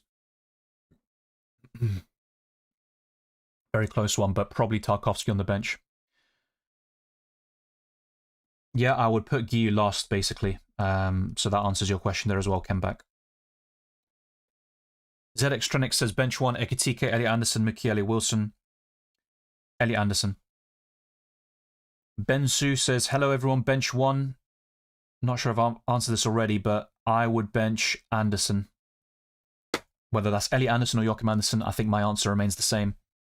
Very close though. Start Tarkowski or Cash? Yeah, Tarkowski. Play Minter over O'Reilly. Not a bad shout, but I'd probably start O'Reilly. I think C will keep a clean sheet against Tottenham, and I've backed O'Reilly to start, so yeah, that would be my advice. Worth holding on to Minter long term? I'd sell him, I think. There are plenty of midfielders I've talked about. Garner, Indai, Enzo Fernandez, Wilson, Rodgers, Semenyo, Rice, Palmer, Bruno Fernandes, and Mbumo. Yeah, there are probably a few more I've missed out on. I think Bruno Guimaraes long-term looks good. Bit odd that he still doesn't start, even though he did well off the bench for Brighton. Yeah, that's what I mean, and I just don't think he's worth keeping. Foden to Bruno, Van der Ven to Chalobah, and Wirtz to Rice with a -4 to get the funds. I have Ekitike, by the way. Yeah, even for a -4, I'm open to that. Looks good. I think what I'd probably do, if you can afford Bruno and Chalobah without selling Wirtz to Rice for now, I would recommend using free transfers and then buying Rice next week for free. But I get the impression that you need to make that move for the funds. Yeah, oh yeah, you said that anyway in the message. I have Ekitike, by the way. I'd be more open to selling Ekitike to João Pedro for a hit, actually. Yeah, I think so.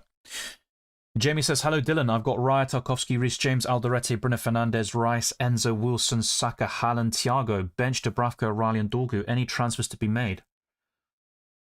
I don't think James starts, that's just my opinion. And if he does, then you might regret benching him or selling, because I think Chelsea have a good chance of a clean sheet against West Ham, so that's an awkward one. I'd start Raya, I think that makes sense. Your defence is okay for now, just with that sort of Reece James problem. I'd be tempted to start O'Reilly over a Tarkowski. I think City have a better chance of a clean sheet this week. Midfield looks good. Not many complaints there, but I would consider selling Saka after the Leeds game. And that's where you could go to Mbumo. Probably Semenyo, Rodgers, these types of players. And up front, a short-term punt that could work fairly well is Thiago to Joao Pedro, but I think in the long run, Thiago's the better option. So it's about prioritizing these moves. You've got Dorgu, who's out for the next couple of months. He is a cheap defender anyway, but that would give you more squad depth, of course. So those are the sort of transfers I'd be making, and a possible tweak to your starting 11, which would be O'Reilly in for Tarkowski. And in my opinion, Reece James could be benched, and I think Gusto could start there instead. Captain Haaland or Joao Pedro? I would captain Haaland, and I'm more concerned about Joao Pedro starting.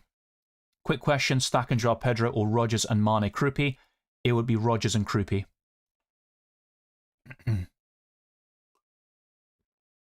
MMK says, I have Dubravka, Bowen, Guimaraes and Dorgu on my bench. Would you bench boost in my case if I bring in Gay or Timber instead? Probably not, because you've got Bowen away to Chelsea, Guimaraes away to Liverpool. Dubravka against Sunderland away isn't terrible, but yeah, the other option, Gay or Timber, that looks good. I mean, that could give you 10 plus points to be fair, but we will get doubles in 26 after Gameweek 30 as well. So I would prioritize the other boosters, the free hit, the wild card. In some scenarios, I think the free hit could also be used in a more defensive manner, in a blank Gameweek, so to speak. But yeah, I'd probably save the bench boost personally. Start Anderson or stack Anderson. Start one, O'Reilly, Elliot Anderson or Bruno Guimaraes. I would start O'Reilly. Thiago or Garner. Garner almost guarantees you 3 to 4 points because of DEFCON, but I'm going to say Thiago. We all enjoy a Madrid hate watch. Look, just to be honest, like, I just enjoyed the match, the sort of drama of it. I just finished watching the Arsenal game, and then they put on the Benfica Real Madrid match. It was the only game left, and it was just absolute scenes. Yeah, I think a lot of us enjoy hate watching, whether it's Real Madrid or people just love hate watching Arsenal. But yeah, they haven't had too much joy this season. Maybe in the last couple of weeks a bit more so, but yeah, it is what it is, right? I think when you're on top or when you're doing well, people want to see you fall. Start DCL or Krupi? Krupi. Start Tarkowski or Cash? Tarkowski. Yeah, I think so. Why isn't there a double for City? Because Crystal Palace would have a Europa Conference League game. It just wouldn't make sense for them to double in 26, but that's essentially what it comes down to. Is James Hill a good pick? He should be nailed. As a budget option, he's fine. That could be your Dorgu replacement, but with Bournemouth, I think the best way to cover them defensively is with Marcus Senesi because of DEFCON. So that's the way I would look at it. Thank you to the moderators for just preventing spamming. Just be patient. Your questions will be answered. I've gone through hundreds already, and some of them I've already gone through, to be quite honest with you. So just be patient. Eslam says, bench 1, Timber, Chalobah, Mukiele, or Ndai. I would bench... Oh, this is difficult. I'm going to say 2 of Bruno Guimaraes, Rice, Cherki, Enzo.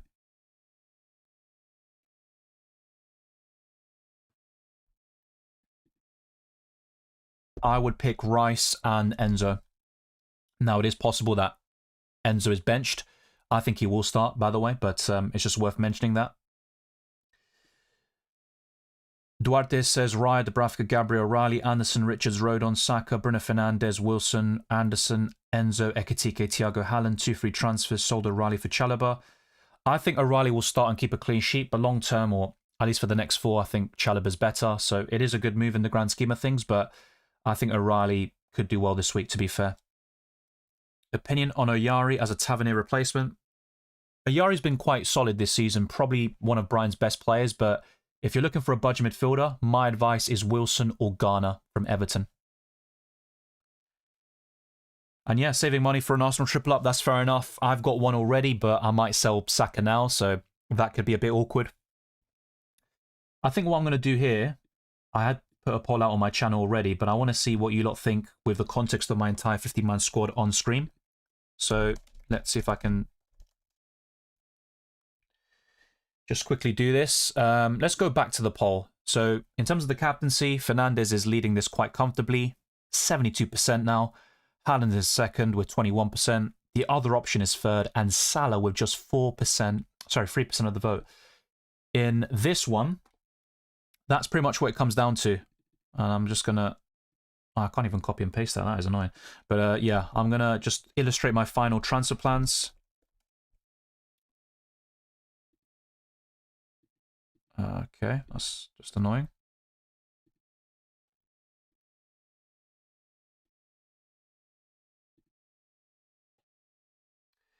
Okay, so just going to put a poll out here, and you're going to see the 50-man squad on screen, which will help you.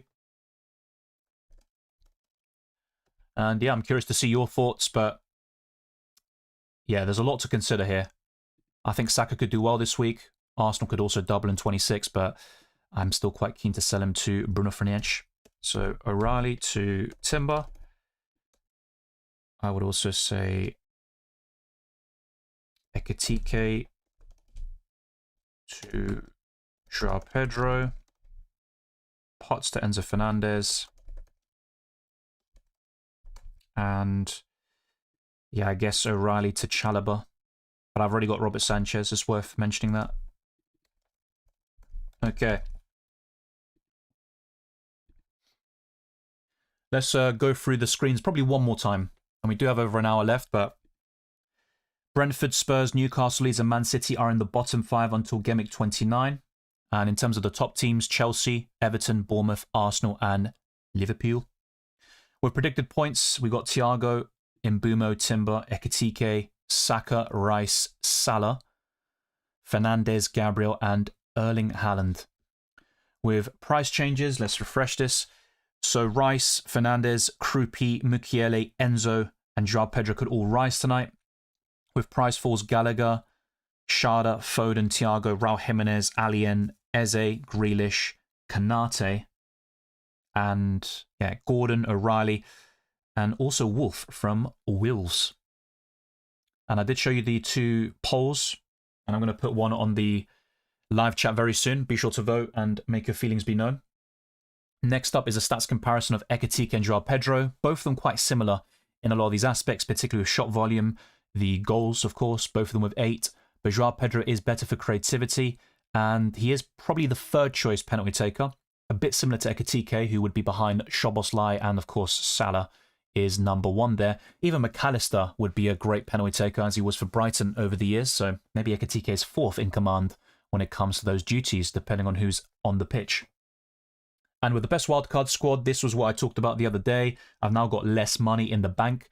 Previously I had 0.4 to play with, now it's only 0.1, and I'd probably adjust the starting 11 a little bit like this. You could start Wilson over Krupi Jr., but I've got a good feeling about the Frenchman this week, and I think it's a good setup overall. Not perfect, there are always issues, and just bear in mind that if Arsenal do reach the Carabao Cup final, they will double in 26, and then you would probably want another Arsenal player or 2. That's where Raya in goal could come into play, Jirian Timber, and Declan Rice in the midfield for sure. So there's definitely room for improvement, and it's not set in stone. With FPL Challenge, I'll go back to this probably more so after the deadline for a little bit, but Rufs, Gabriel, Mbeumo captain, Palmer, Salah, Haaland look solid, but I'm not taking advantage of the challenge this week, which is called the aerial threat, plus 4 points for every headed goal attempt on and off target, which is pretty nice in my opinion. So yeah, I need to get some more headers of the ball. Calvert-Lewin did cross my mind, but yeah, I might just go for him in the end anyway. Why not? But I'm not really infused with the aerial threats in the league. Marino would be one if he started, but otherwise you're just kind of counting on him to do these headed attempts in very limited minutes. So that puts me off a little bit as well. So this is going to be the scoreline predictions and stuff like that. So I've gone for Everton 1, Brighton 1. And Everton are the away side. It's worth mentioning that. We do have a super chat here from Sid. Thank you very much. O'Reilly, Mukiele, Forrest, Anderson, pick 2 to start. Also, 1 between Verbruggen and Dubravka. Okay, so quite a lot to unlock here. So the first one, pick 2 to start. I would say O'Reilly and Mukiele. Verbruggen or Dubravka? Verbruggen. And rank the rest. Rodgers, João Pedro, Semenyo, Rice. Mbeumo. Yeah, Mbeumo's first, João Pedro second. That's with the assumption that they all start, and there are some concerns about João Pedro, to be fair. I think Rodgers third, Semenyo fourth, Rice fifth for this week specifically. So hopefully that you got that, Sid, and all your questions have been answered. If you had an Aston Villa defender and also Thiago, who would you bench? I'd bench the Aston Villa defender. I've gone for 3-1, and Thiago has been one of the best goal scorers of the season. But yeah, your questions won't be highlighted in this screen or on this screen. You will see them fairly soon. But yeah, these are my predictions. Leeds 0, Arsenal 2, Wolves 1, Bournemouth 2, Chelsea 2, West Ham 0, Liverpool 2, Newcastle 1, Aston Villa 3, Brentford 1, Manchester United 2, and Fulham 1, Nottingham Forest 1, Crystal Palace 1, Tottenham 0, Man City 2, and Sunderland 1, and Burnley 0. So I'll let the rest play out, and you're going to see the team weakness, the sort of highlighted player with the assumption that they start. If Palmer does get the nod, he would be my favourite Chelsea asset for Gameweek 24. But I think in the long run, Enzo Fernandez and João Pedro offer better value. But Palmer's heat map looks quite promising in accordance to the team weakness and the chances conceded by West Ham. So Arsenal, Sunderland, United, Chelsea, Nottingham Forest and Brighton are in the top 6.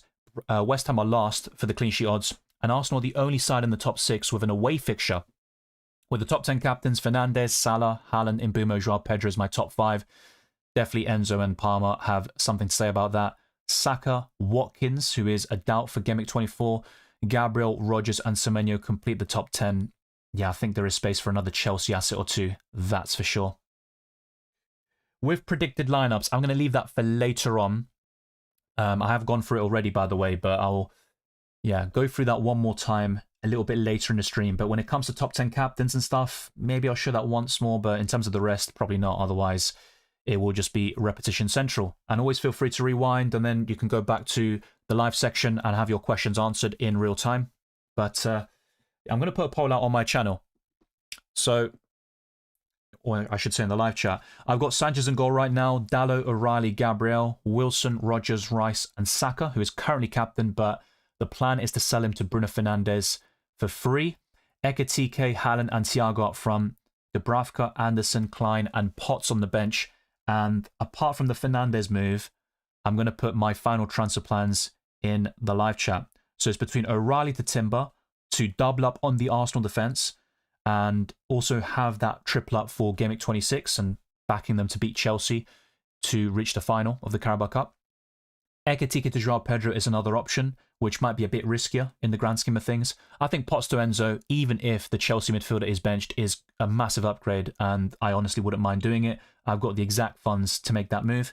And the last move is going to be O'Reilly to Chalobah, but it's obviously identical to the first transfer suggested. So those are my final transfer plans. Make sure to vote. Let me know your thoughts. If we hit our Super Chat goal, I'll go through the lineups of the early kickoffs, so to speak, at 3 p.m. in the UK.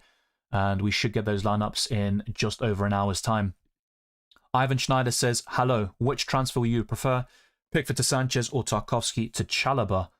It would be Tarkowski to Chalobah. Yeah. Hey Dylan, on wildcard, should I get Mbeumo or Semenyo? I like both of them, but the current preference is Mbeumo, with United's fixtures in mind. Are we overconfident on Bruno? All of United and Fulham games have been tight and low scoring.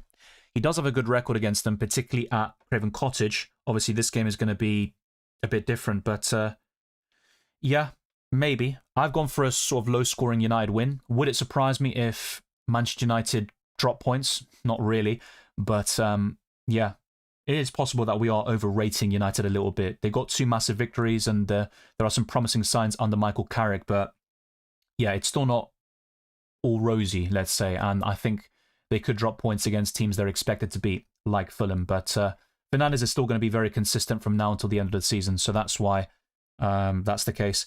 I did answer this question, Bareth, I'm not going to lie to you, and as I mentioned before, because the fixture they would have of Crystal Palace would clash with the Europa Conference League, and that's why City will not double in 26. So instead, it would be something like Gameweek 31, if I'm not mistaken, and it would be later in the season, not in 26. Welcome, Awali, good to see you. Is Bruno Guimaraes a sell? I think for this week specifically, yes. Long term, I don't mind keeping him, but it's very circumstantial and team dependent. So if you're in a situation where your alternative players to start aren't looking great, it might just be simpler to sell Bruno Guimaraes, and Enzo would be a standout replacement short term. A Gamer Time says, hey Dylan, start O'Reilly or Richards? I would start O'Reilly. I need to start between Martinez and Verbruggen. Cash or Senesi for both short and long term? Senesi. Dylan, is this worth a -4? Dorgu to Gabriel, Saka to Rice, Gakpo to Enzo. Yes, I would only do Saka to Rice if you need that for the funds. Otherwise, just keep Saka for now. Best captain this week, you just saw it, Bruno Fernandes. Yeah, Saka to Bruno is the plan. It does seem quite simple though, and I think Saka could do well this week, to be honest. And Arsenal could double in 26. Is James Hill a good pick? He's fine at 3.9. Nothing spectacular, but Bournemouth have good fixtures. Hey Dylan, would you start Pickford or Dubravka this week? Pickford. Is it worth Hall to Chalobah for a -4? I think over the next 4 or 5 game weeks it's probably worth it, and there is a chance that Hall is benched, especially if Newcastle don't play a back three and Dan Burn is the left back. Is Cherki still a buy? No, he's not a buy. He played well against Galatasaray, won player of the match, but no, he's more of a hold/sell, and in recent videos I talked about selling him. Welcome to Stepaki as well. I have Rice and Gabriel. Should I take a -4 to get Timber or Saliba? Who are you selling? But probably not. You can always buy them for free ahead of Game Week 26 if Arsenal double, which depends on their result against Chelsea in midweek. Double City and Arsenal defence, and Foden, Rodgers, Ekitike for Bruno captain, Palmer and Krupi -4 que opinas? I prefer double Arsenal defence all day long. As for the other question, yes, I'd go for it. I do like Rodgers still, and Ekitike is okay, but it's probably worth the hit. Heated Gaming says, hi Dylan, Raya, Gabriel, Tarkovsky, Mukiele, Bruno Guimaraes, Rodgers, Vert, Semenyo, Hallen, Ekitike, Thiago, Anderson, Klein, Rio, 0.5 million in the bank, and free transfers. What's your take on this? I would probably do something like Wirtz to, yeah, Bruno Fernandes/Mbumo. To get extra funds, I would be open to selling Ekitike to Joao Pedro or Evanosson. And of course, something else to consider is just buying Krupi Jr. and having even more money at your disposal, and you can buy Palmer for Bruno Guimaraes. So that would work quite well for you, actually. Bench 1, Wilson, Evanosson or Cherki. I'd bench Wilson this week. Start Krupi or Dewsbury Hall. Krupi. Best forward apart from Haaland. For the next 4, Joao Pedro, but I think he'll be benched in one of those matches. Sydney says, my bench is Dubravka, Mane, Krupi and Dorgu. I have 2 free transfers. Should I replace Dorgu with a 4.5 defender and play my bench boost, or roll and save the bench boost for later? I would save it for later. Even though Krupi looks good for this week. Brobby captain. Not for me, but all the best there. Ayari blanks or scores a worldie. Exactly. I wouldn't really count on him as an FPL asset, but for his value, he's not too shabby. Did Ekitike and O'Reilly to Joao Pedro and Chalobah? Sell Bruno Guimaraes or roll? Probably roll. And I think long-term Bruno Guimaraes could be held on to. Is getting in Salah after City good? I don't mind getting him for Man City. He's got a great record against them, particularly at Anfield. Got Hincapié. I think he will start as covered in my lineup section, and you're going to see it one more time before the end of the stream. Bench 1, Wilson, Evanescence or Cherki. This has been covered. Wilson once more. Krupi or Thiago. Appreciate it. I'd start Thiago, but only just. Thank you very much. Do you recommend a -4 for Chalobah? Probably not, but it is circumstantial. But even starting Joachim Anderson, Mukiele, Alderete, definitely Arsenal defenders, I think I'd rather just do that than take a hit. Sell Ekitike or Bruno Guimaraes. I'd rather sell Ekitike. Long term. Bench Wilson or Van Dijk. Probably Van Dijk. I've got Raya, Timber, Mukiele, Richards, Mbumo, Garner, Wilson, Bruno Fernandes, Haaland, Thiago, Ekitike starting. I want to do Tavernier to Enzo, 1 free transfer, 0.1 million. Should I take a hit and downgrade Ekitike to do it? I wouldn't do it for a hit, no. I just stick with what you have. If anything, I think Richards is the weak link of your starting 11 based on Crystal Palace's form. Okay, so we got a lot of questions here, and I have gone through most of them. Let's see, Verbruggen or Dubravka, as covered before. Verbruggen, bench 2 of Haaland, Thiago, Welbeck and Alderete, and bench order of the remaining 2. I would never bench Haaland, really. As bad as his recent form has been, he scored against Galatasaray, and you're putting yourself in a very vulnerable position to bench him, in my opinion. So, yeah, from the players you mentioned, probably Welbeck on the bench, and Alderete, reluctantly. Going for Garnacho and Havertz. Well, Garnacho played well against Arsenal a few weeks ago, but he's very inconsistent. Havertz had a great performance against Kara Almaty. Only played 45 minutes, but yeah, fair enough. All the best with that. I personally wouldn't recommend it, but FPL is about playing it the way you want to. Yeah, that was covered already, Alfred. Thank you very much. Should I do Ekitike to Pedro and Semenyo to Bruno Fernandes, or should I do Cherki to Enzo and Bruno Guimaraes to Rice? I would probably go for the second option, which is Cherki to Enzo and Bruno Guimaraes to Rice, but I don't see Rice as a massive upgrade on Bruno right now. Double City and Arsenal defence and Foden Rodgers. Yeah, Ignacio, I did cover your question, so I wouldn't go for a double C defence. I think one's enough. 2 Arsenal is good. And as for the transfers you said for a -4, yes, I would do it. Start Wilson or Krupi Jr. Krupi. Any idea why Rutter has been benched 2 in a row with very little minutes? Just rotation. I mean, Brighton have a few options in attacking midfield, up front and on the wings. Recently, Welbeck was benched in quite a few matches. Maybe Twisted Parky would be in a better position to answer that question. He says, just bench because we have a lot of options. Okay, so he said the same thing as me, basically. I think that's probably the common consensus there. Bench 1, Wilson, Semenyo, Thiago Lefebvre, and Ekitike. Difficult one. Probably Wilson, reluctantly. Sell or keep Foden?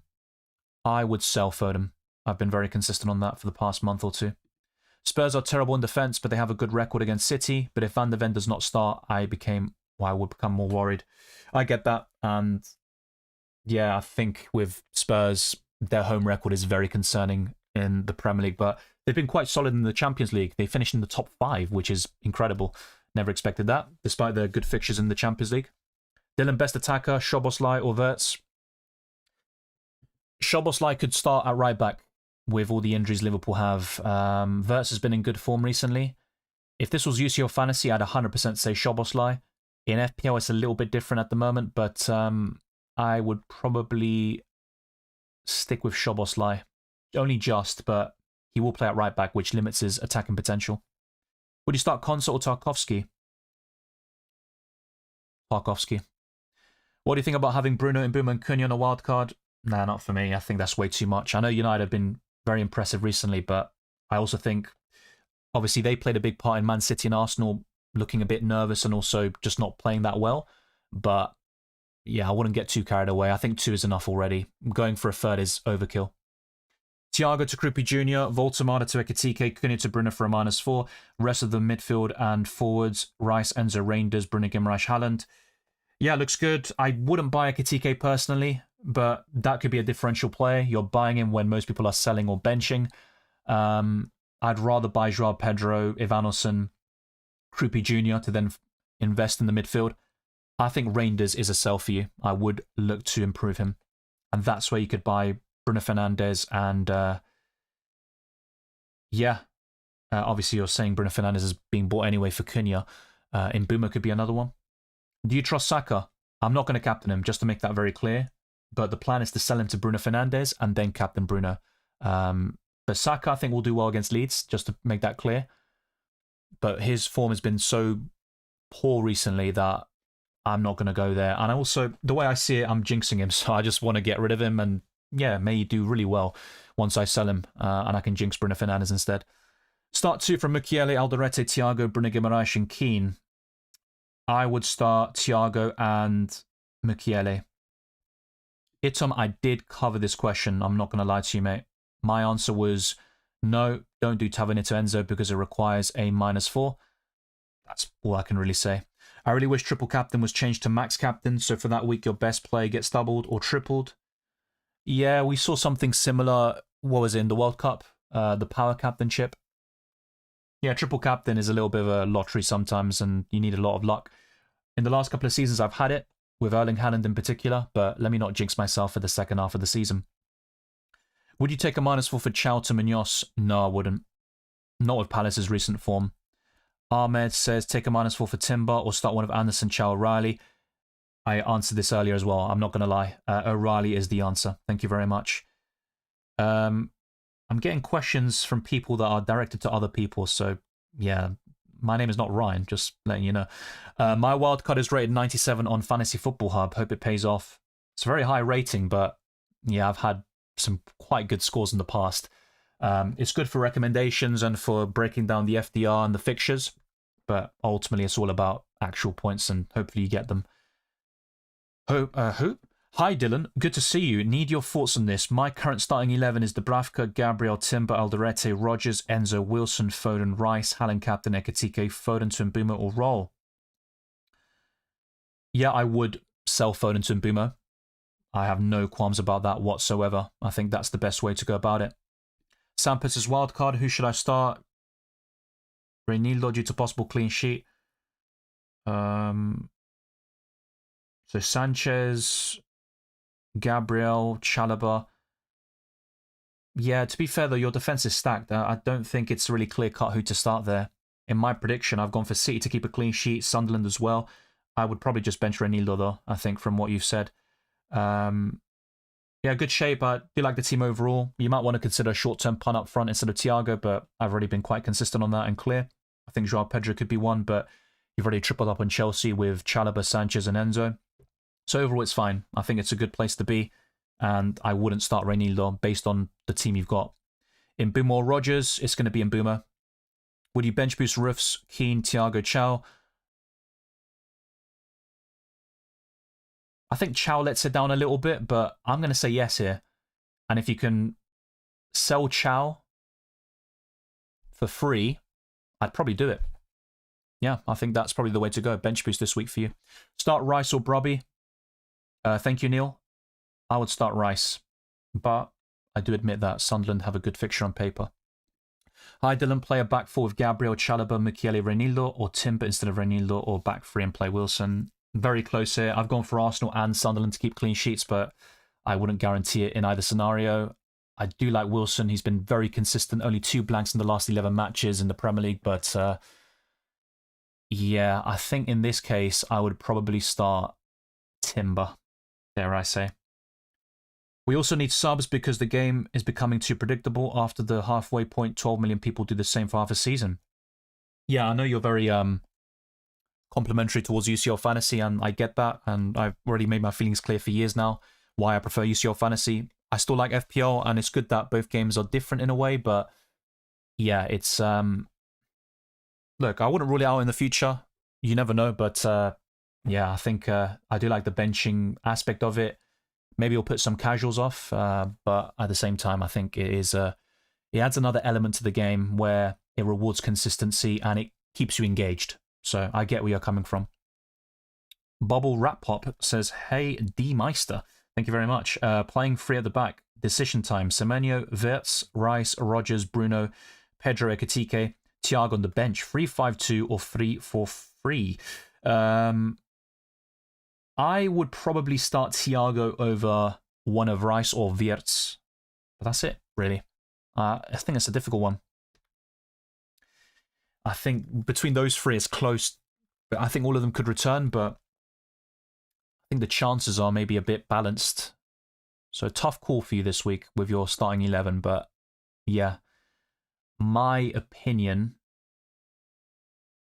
I think I would probably bench Rice, dare I say. So would you do Richards to Chalobah this week or hold? I'd probably do it this week. It's a massive upgrade, and even if Chelsea don't double in 26, they've got a great fixture. Captain Haaland, Wirtz, Ekitike, Semenyo or Rice.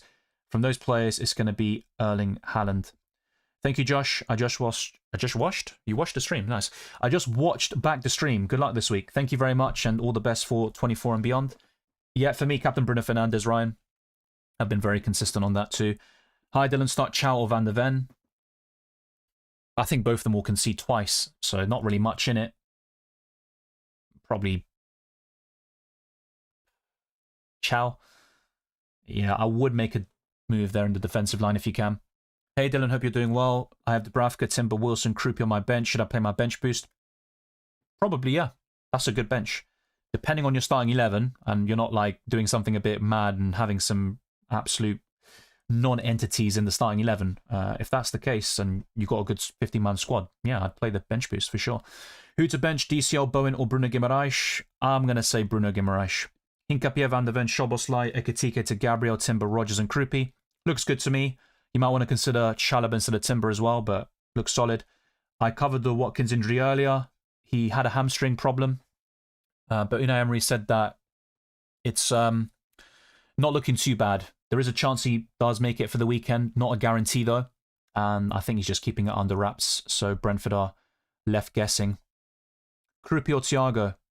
I do like Kruppi a lot this week, but Thiago is such an awkward player to bench.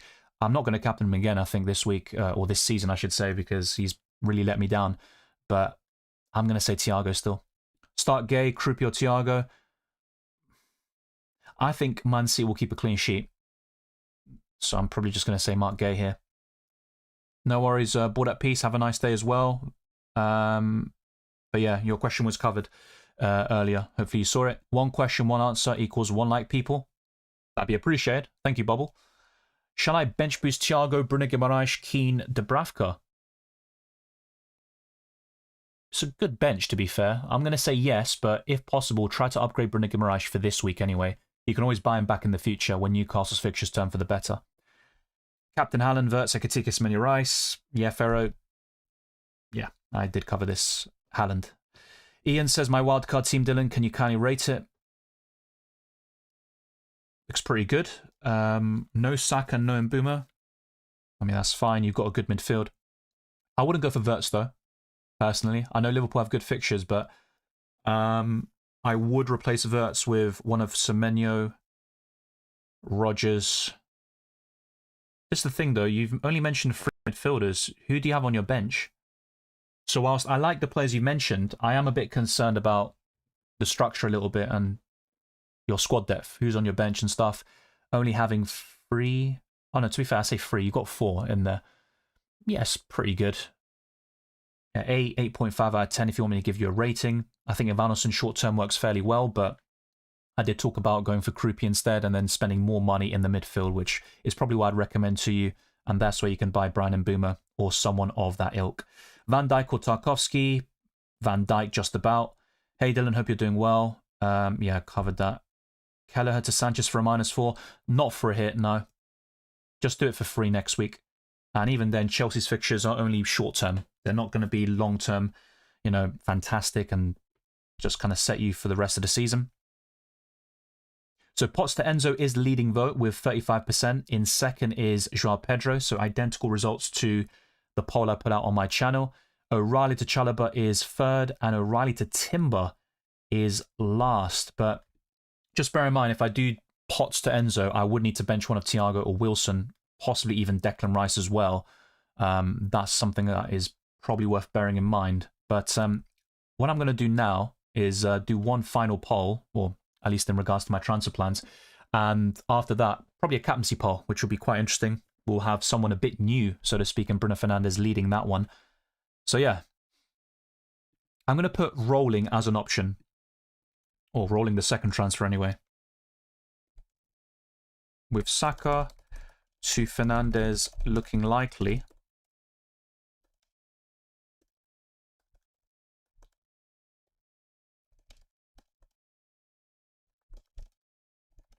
Let's put roll.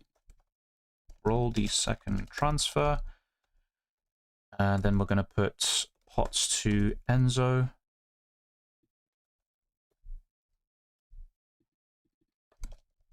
I'm also going to combine the O'Reilly transfer as well. Yeah, it's not letting me add another option yet, so just a bit of freezing, but once it's done. Cool, let's do that. All right, Ekitike to Joao Pedro.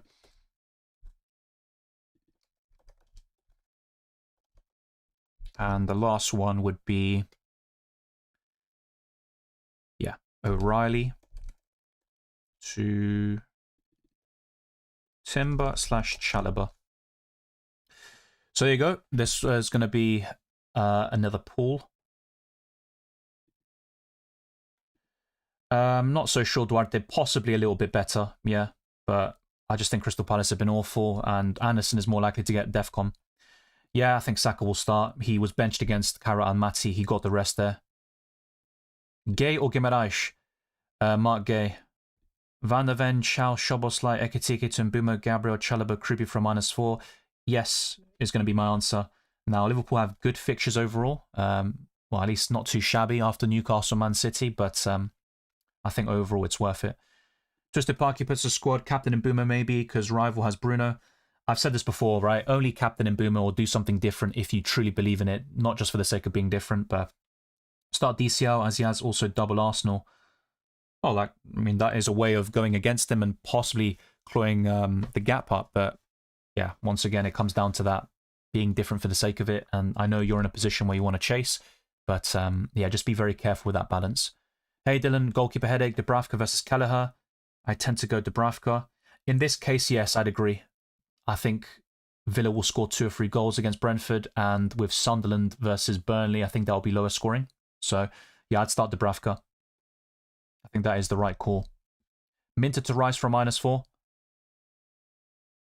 Yeah, Minter could start, but you've probably been saying that for a few weeks now, and he keeps getting benched. I think he will. He's in my predicted lineup. But yeah, Minter has to be sold at some point. Whether it's this week now for a hit or next week for free, my preference is to do it for free, to be fair. But yeah, he's going to be a sell anyway, so don't hold him on for too long. Dylan, should I keep Cherky for Gameweek 24? And do Brunigan Rush and Bumo? Yes. And I think Brunigan Rush could be held on to anyway in some situations, but I do like Cherky a bit more for Gameweek 24 against Tottenham. I think Cherky could be one of the difference makers, actually. Lagging at bottom for January in my mini league. Next week, Cherky to Bruno Guimaraes. And Ekitika to Vanos and Joao Pedro. Yeah, but you could also go for different midfielders instead of Bruno Guimaraes. And that could be Enzo Fernandez, it could be Rice, and all these different options I've talked about. Antoine Semenyo. So yeah, Ekitika to Vanos and Joao Pedro. My preference is Joao Pedro short term, but I think over the next 4, he'll do fairly well, but be benched in one of those matches. Thank you, Wally. As he says, subscribe to the channel, like, and I've answered many questions already. So if you like what I've offered in terms of insight, opinions, or just interaction, then be sure to show support to the channel. There's the hype button as well on YouTube. Check the links in the description. My Spotify, leave a 5-star review there. And that's another way of engaging with the content. There's my Discord server, Twitter, Instagram, and Blue Sky, where you can get FPL, use your fantasy updates, and the same goes for my content by hitting the notification bell as well on YouTube, so you'll never miss a single upload and be reminded of every deadline. Apollo's World earlier said that he remembered this deadline because he saw my stream, so that is one of the benefits you'll get from watching my content. Trossard or Odegaard? Trossard. Odegaard has been in terrible form recently. Would you bench boost Nunes, Tarkowski, Anderson, and Dubravka? I'd be keen on it, or I'd be open-minded, yeah. And if you could make a slight tweak and improve it slightly, like Elliot Anderson, I'm guessing that is, to Wilson, or yeah, if you have enough money to then go to Enzo or something like that, that'd be perfect on paper anyway. Start Rice or Bruno Guimaraes, Declan Rice. Tony Martinez says, hey Dylan. Okay, the message has been, yeah, too much spamming there. Sorry, mate. Bench Tarkowski, Wilson, or Bowen. I would bench, I think from these 3, probably Bowen, but his ceiling is higher than the other 2, or higher than Tarkowski's anyway. Rice it is, I trust you, but won't hold you to it if Rice bangs in a hat-trick. Well, I think Rice is just a consistent option, but it's hard to predict when he's going to return. As in, sometimes you'll have a good fixture on paper and blank, and then against the big team he'll return. That's just how he is in general. Would you play Bruno G or Thiago? I would play Thiago. Faisal says, should I sell Keane or Chow? Well, Keane is a bit of a risk with Branthwaite knocking on the door now. But I think for the next couple, assuming Keane keeps his spot in the lineup, which I anticipate, I'd rather sell Chow. If I sell both of them, and if I sell both of them, who to? 0.8 in the bank. Well, I think Chalobah would be the ideal one. So you could do something like Chow to Chalobah, and you could keep Keane for now, I believe, depending on when you bought Chow. I think, yeah, you could do that. In the future, you could do something like Keane to maybe Alderete or Hill, Senesi. I think that's what I'd probably recommend. I'm not sure if you can afford both of them, though, Senesi and Chalobah, but let me know in the live chat. Hi, Dylan. Who to captain? Haaland, Bruno, and Bumo. Bruno Fernandes was my preference there. Saka for Bruno. Yep, it's also highlighted in the poll, in the message. Saka to Fernandes is looking very likely for me. Potts to Enzo is still the leading vote, so not much has changed there. O'Reilly to one of Timber Chalobah is joint second with Ekitike for Joao Pedro. That's neck and neck. Rolling the second transfer is last with 19% of the vote. I think what I'm going to do is have a look and see if I can somehow find any information regarding Chelsea, but I don't think we will.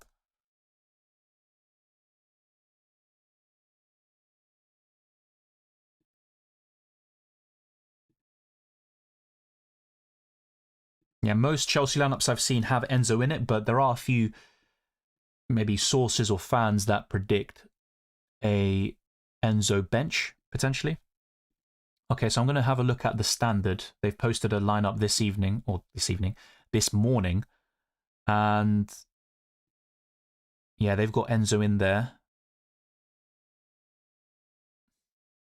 I mean, it's identical to my predicted lineup. The main change, they've got Fofana instead of Badiashile, but the rest is what I've predicted. So yeah, that's an interesting one. I mean, Potts to Enzo is going to be an upgrade regardless, right? I just don't want to regret benching Wilson or one of these players, for example. But yeah, that's going to be my sort of take on it.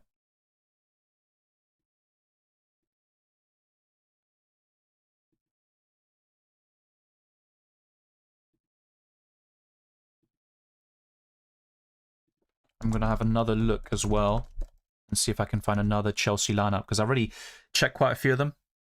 But yeah. So this is going to be another one. So this one has got Hato in it. I've seen a few with Hato instead of Cucurella. This one also has Enzo Fernandez. No Palmer in this one, but yeah, no Joao Pedro either. Yeah, it's just speculation. I think it's very difficult to judge. That Arsenal game makes things more complicated. So rotation is inevitable for Chelsea over the coming weeks. This one by Give Me Sport, I think it is, or is it EPL Index? Yeah, they also think James benched, Cucurella starting here, another one with Enzo Fernandez. They think Palmer will start and Joao Pedro, so they're quite conflicted. Yeah, and I think it's very difficult to judge with Chelsea, but you want as much coverage as possible. The Premier League have actually done predicted lineups for every single team this week. They've had an article dedicated to it, and I think in their one they've got Joao Pedro and Enzo both starting, but it would be Enzo in a deeper position if Palmer also gets the nod. And Liam Rosenor, or Rosinia, he said that Palmer is fully fit, which bodes well for Chelsea. Thank you as well to Awale and all the other moderators for keeping things in order. Twisted Parky says, only take a -4 if it makes sense for your team, not just for the other player alone, if that makes sense. So if a good fixture, for example, for the player you have, don't do it. I completely agree. And sometimes even with a difficult fixture, like Bruno Guimaraes away to Liverpool, he could still do something. I'm not really that confident in it, but yeah, I think some situations don't really require a -4 hit. Thank you, Punjabi. Thanks, Dylan, for all the help. Super appreciate, buddy. You're a gem and rock. Thank you very much. I appreciate that, Punjabi, and all the best for Gameweek 24 and the rest of the season. Enjoy the football. Best 3 goalkeepers for a clean sheet. Raya, Donnarumma, and Riffs from Sunderland. Hey, Dylan, should I do Foden to Palmer and Ekitike to Krupi Mane? Yes, Kupsi, as mentioned earlier, but I do prefer Bruno, Fernandes, and Mbeumo over Palmer. Less than 30 minutes to lock in your team? Yes, and I'm going to try to do it very soon. Sanchez or Pickford? This week, Sanchez, long-term Pickford. So it just depends on what you're asking. If it's on a wild card, I'd pick Pickford. For the next 4 game weeks, yeah, Sanchez looks brilliant, but I'm not a big fan of Chelsea defensively in the long run. And you can also just go for Chalobah in general. Rice or Krupi Jr.? Krupi Jr. Should I take a -4 to bring Enzo or Timber? Depends who you're selling. I think that would ultimately determine it, but yeah, I think Enzo's probably a bit better. Now, bear in mind that Game Week 26, we'll see one of Arsenal or Chelsea double, depending on who reaches the final. So if you're backing Arsenal to reach it, then maybe Timber makes more sense. But yeah, I think Timber's more nailed on. Enzo Fernandez is a bit more prone to the odd benching here and there, dare I say. Who to start in defence? Hall, Anderson, Van den Berg. It's not ideal. Also bench Minter or Anderson. Well, Minter could be benched anyway. I think he will start, but his ceiling is also higher than Anderson, oddly enough. I would probably go for Elliot Anderson, and in your defence, I would bench Lewis Hall. If you only had to pick one defender, by the way, between Hall, Anderson, and Van den Berg, it's not great, but probably Joachim Anderson. Faisal says, I can afford it to Chow, to Chalobah and Keane to Senesi, but next week I can't be sure of that though. Well, one idea is to just make one transfer now and then one straight after the deadline, and just keep track of websites like livefpl.net, which I referred to twice in the stream, and you can see which players are expected to rise or drop, and you can keep track of it that way. But ideally, you'd have the information and not make early transfers, but it's not always possible. Well, my plan phase out is to have double or triple Arsenal/Chelsea. I mean, with Chelsea anyway, I'd like a double or triple up because of their fixtures over the next 4. I've already got 3 Arsenal, but that's really just my plan. And either way, I'm still looking to sell Saka to Fernandes. I think that's a massive upgrade, but football's a funny game, and it would not surprise me if Saka outscored Fernandes this week. That's how FPL can be sometimes. Hi, Dylan. Start Anderson or Dewsbury Hall?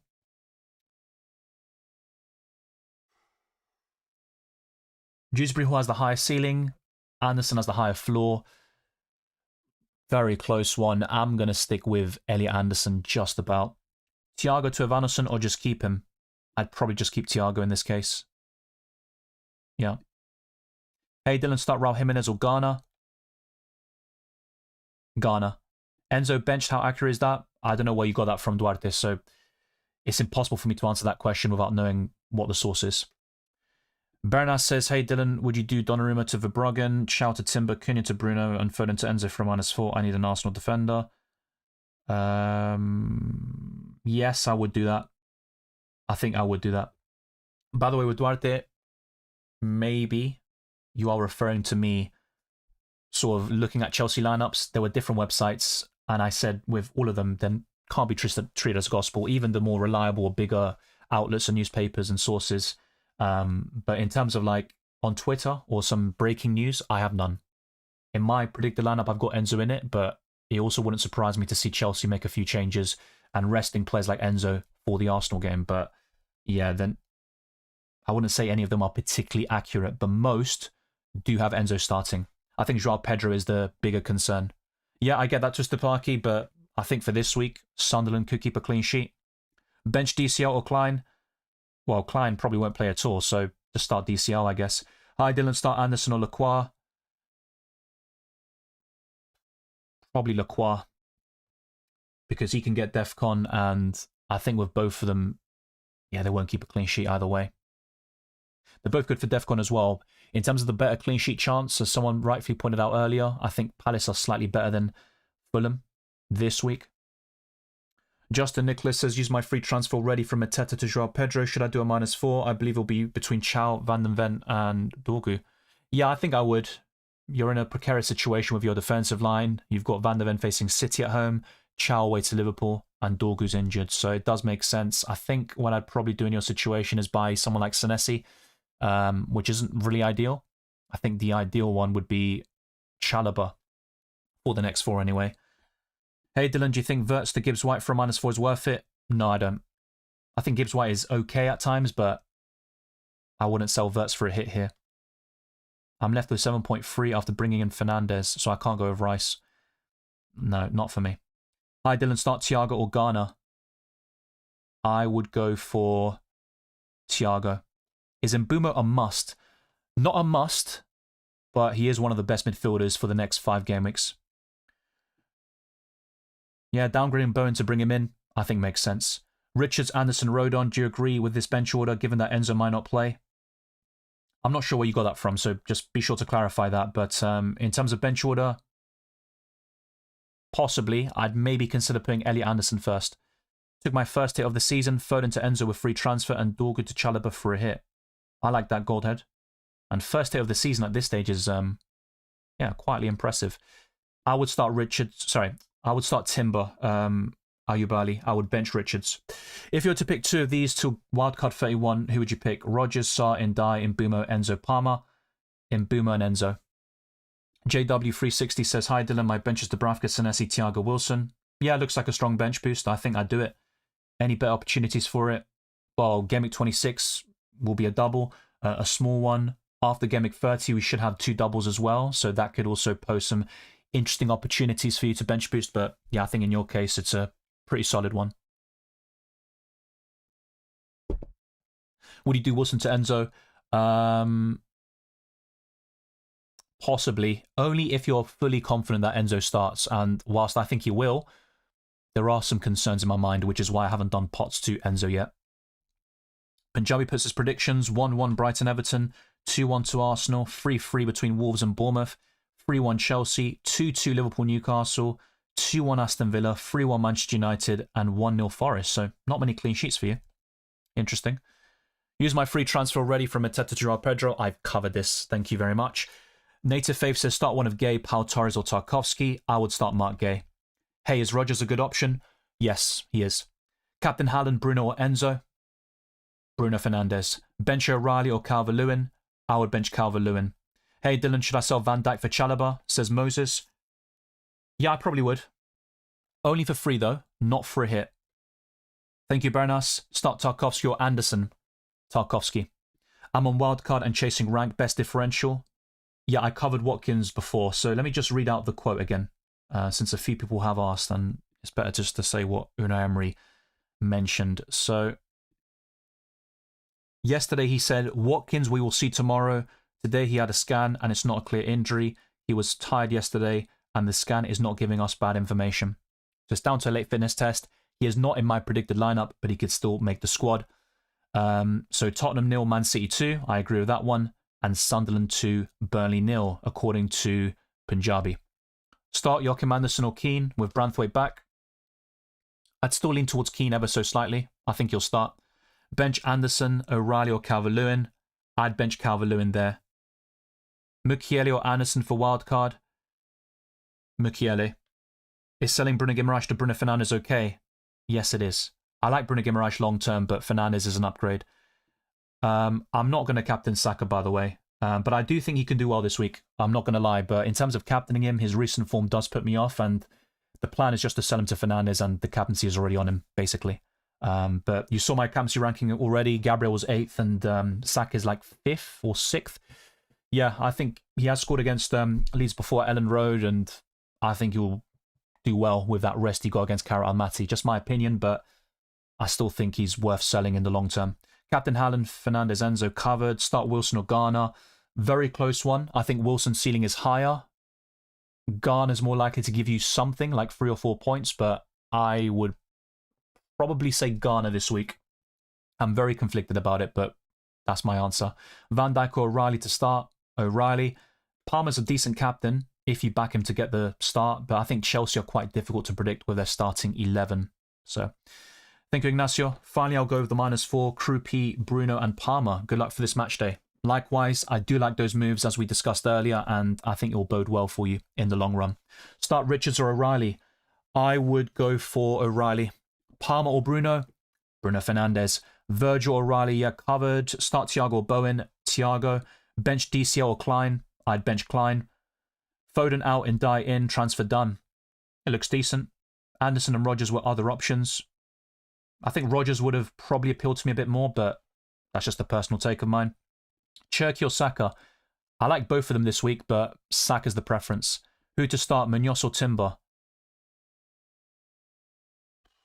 I'd still go for Timber. I think Arsenal have a better chance of a clean sheet, but of course Munoz is a bit more exciting and has more avenues to points. Start Bowen or Krupi Jr.? Krupi Jr. Thank you, Hey H Army. Hey H Army. H Army. Jesus. Yeah, Painkiller, you're just repeating the question, man. Come on. Krupi or Gay? Says Gamer. This is a difficult one because I think C will keep a clean sheet and Gay will start, but I also think Krupi looks promising against Wolves. I'm going to say Krupi just about, but it's very, very close. Yeah, eFootball, just rewind a minute or two. I read out the update from Unai Emery. Essentially, the injury isn't too bad. He has a chance of making it. He'll be down to a late fitness test. Captain Haaland, Bruno or Rice? Bruno. Arsenal top scorer, own goals. It's one of the top goal scorers. I think Gyökeres across all competitions is. In the Champions League, it's Martinelli. In the Prem, it's just not looking good. Only way I can get to Bruno is for Saka, but Saka is with a likely double coming up and against Leeds this week. I don't know if it's worth it. I get that. And that's why I haven't made the transfer yet. It's those things are in the back of my mind. Voldemort to Joao Pedro looks good. Just bear in mind that some Chelsea predicted lineups don't have Joao Pedro starting. whilst I think he will, I wouldn't count on it 100%. So let's lock in the transfers. We've only got 50 minutes left at this point, and I don't want to leave things to chance.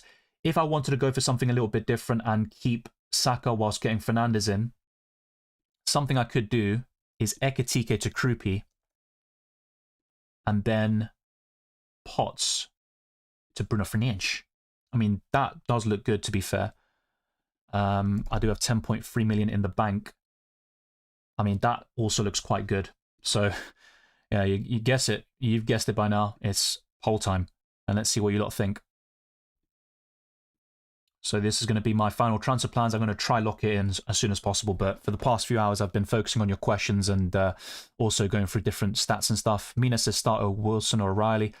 I'd probably start O'Reilly. I think Wilson might blank. So, yeah.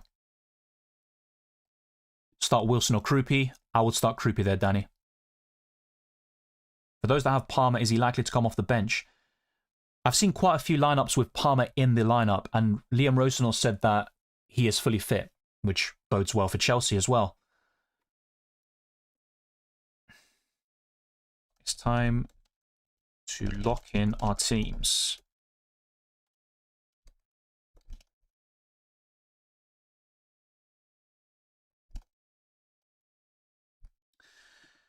So, let's do Saka. Let's see, Potts and Ekitike to Bruno and Krupi.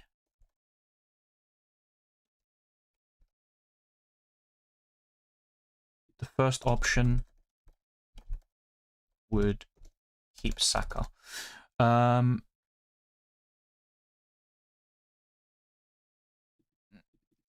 be making one of these moves.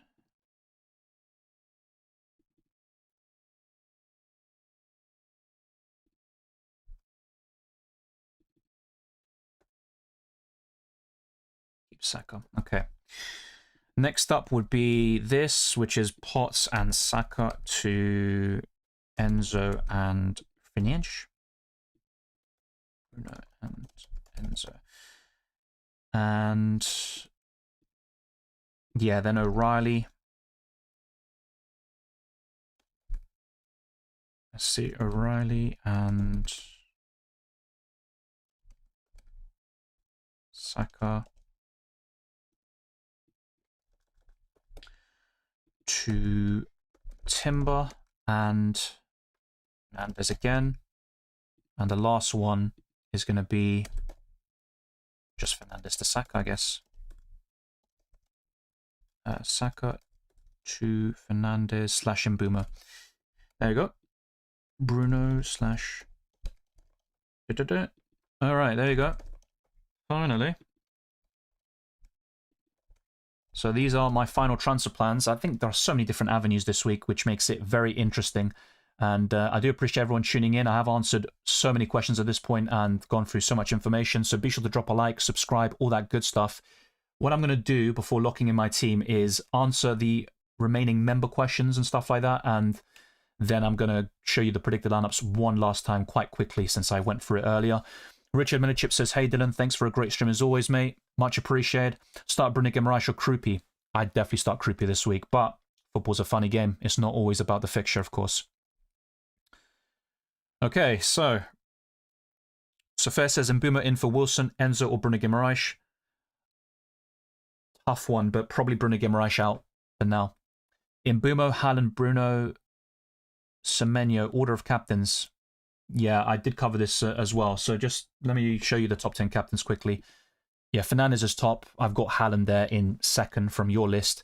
But Salah is actually surprisingly up there, which might boggle some people's minds. Yeah, and Mbeumo's also in the top 4. So hopefully that answers your question. But let me just show you the predicted lineups fairly quickly. And yeah, the top 10 captains have pretty much been dissected ad nauseum. But with the starting 11 for Arsenal, Gyökeres could start over Gabriel Jesus. But I think with the rest, I'm fairly confident in this lineup. With Aston Villa, if Ollie Watkins is available, he will start up front. But I've gone for something a little bit different here with Tammy Abraham. With Bournemouth, yeah, pretty much the same as last week. No real changes there. And with Brentford, I think Dangle will start on the right wing and Vandenberg in central defence. With Brighton, I think Jorginho Rota will start. The same goes for Minter, but I wouldn't be able to guarantee it. And even the likes of Belieber and also Gruder could find their way into the starting 11. Gomez as well, by the way. With Burnley, pretty much what you would expect and very similar to last week. That's what I've gone for. And with Chelsea, Badiashile over Fofana. I think James will be rested. And there are concerns about the likes of Enzo, Palmer and Joao Pedro. Even Delap could start, but I've gone for the Brazilian up front. And with Crystal Palace, Mateta won't be in the matchday squad. Wharton is suspended, so I think Ismail Assar will start up front with Johnson and Yeremi Pino in the forward line. With Everton, I think Dewsbury Hall will start in the attacking midfield role. Keane is back from suspension, but Branthwaite is also in the squad. He is in contention to start, but I think Keane will play at centre-back with Tarkowski and O'Brien on the right. Jack Grealish is out for the rest of the season there. And with Fulham, I've got a few concerns. Kevin versus Samuel Chukwueze, maybe Robinson against Sessegnon. Could they go for a back three? Is it Cuenca or Bassi? Maybe both of them simultaneously. And Tete against Castagna. But this is my Fulham predicted lineup. And with Leeds, I've gone for Aronson alongside Calvert-Lewin up front and for Stack to return in the midfield.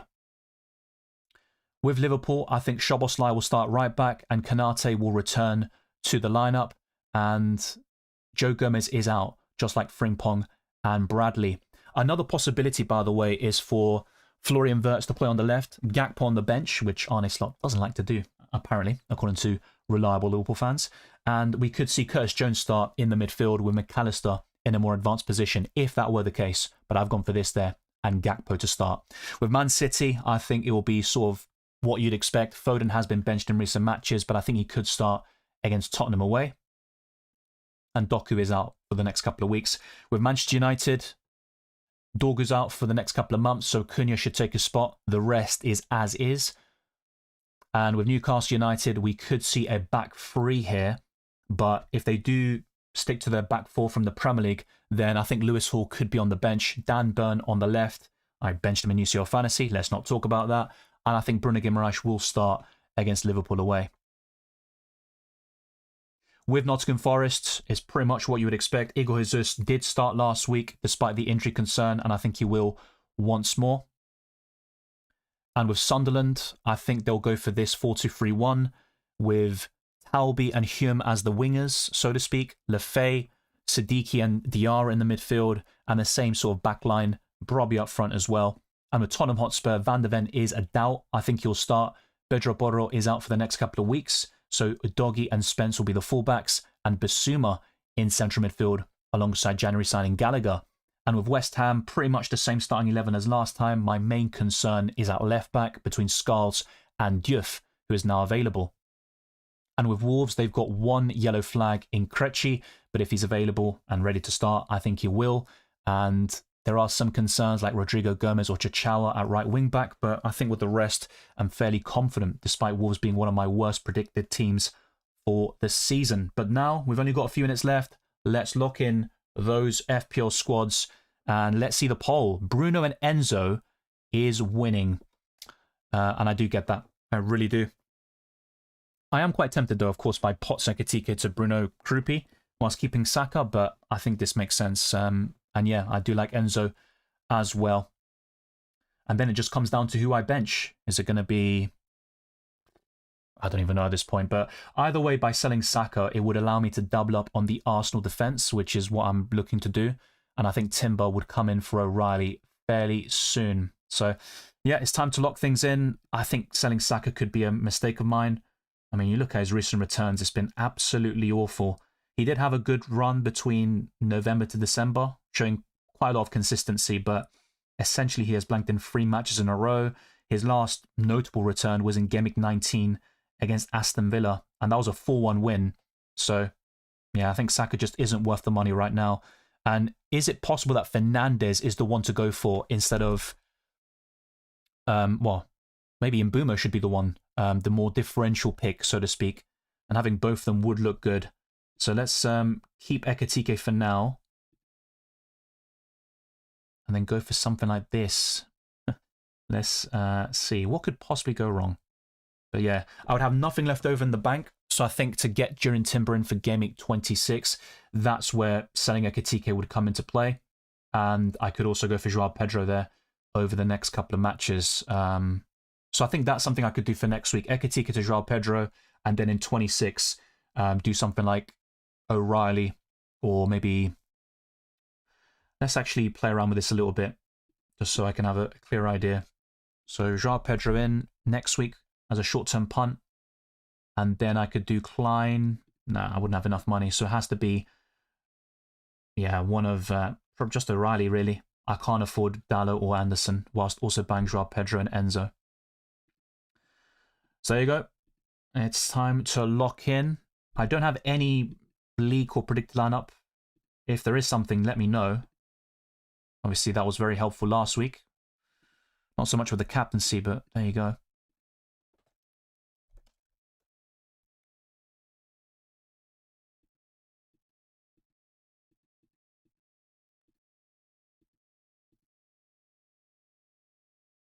I'm seeing a lot of people benching Enzo or selling him, which is quite interesting. But I'm actually trying to find an update.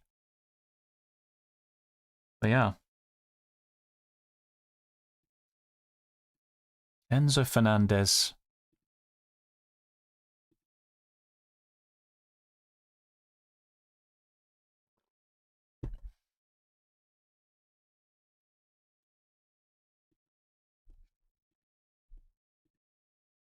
Yeah, just got a bit of freeze at the moment, which is probably a sign I should make my transfers. Hopefully the stream hasn't completely cut off, but yeah, I literally can't even move anything right now. So that's a bit annoying. Yeah. Yeah, some drop frames. So yeah, just some internet issues. But yeah, 41% of you have voted for Potts and Saka to Bruno and Enzo. Makes sense. Yeah, exactly. Lock in your teams. Don't leave it to chance. Let's get this stream to 200 likes. I've already answered many questions and helped many people out. Start Garner or Wilson. I'd probably go for Garner at the moment. Yeah. Timber in for Tarkovsky or Gay. I'd sell Tarkovsky. Yeah, Bruno Fernandes captain. That's what I'm going to do as well. Yeah. Just a matter of if I sell Saka or Potts, and do I sell Ekitike? That's pretty much it. Bruno Guimaraes to Mbumo done. Good move. I do like Bruno Guimaraes, but Mbumo looks really enticing for the next 4. Such a hard vote. I can't really decide between option 1 and 2.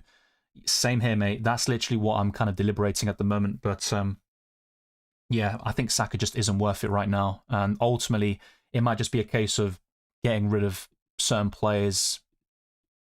Yeah, I think I'm just going to end up doing this. If Ekitike ends up being benched and Enzo as well, then I'm going to be very frustrated. But yeah, I'm going to stick with what I talked about in my team selection video and make these moves. So Enzo and Fernandez in, Saka and Potts out, and I can buy Timber in a couple of weeks' time. Yeah, football's a funny game. I could see myself regretting this, selling Saka. Let's buy Enzo. Why not? And looking forward to some bench pain. Yeah, let me just make sure that Bruno's actually in the starting 11, otherwise I'll cry. So let's bench Wilson for now. Captain Fernandez. Save my team. And obviously I'm going to put Wilson first on the bench, don't worry. So yeah, Wilson, Anderson. That suddenly looks much better, even though it's not perfect. But Haaland, vice-captain, Bruno Fernandes, yeah, looking pretty solid there. So my final team, because I don't see myself taking a hit, is Sanchez in goal, Dallo, O'Reilly, and Gabriel. Fernandes as my captain, Rodgers, Rice, and Enzo, with Ekitike, Haaland, and Thiago. Not too shabby. But yeah, that's pretty much what I'm going for. This is just going to be color coding and stuff at this point. It's not really a big difference. Is it really even worth doing? No, not really. But yeah, there you go. Make sure to save your team, as always. Captain the right player, vice-captain as well can always be important, even if it might not seem like it.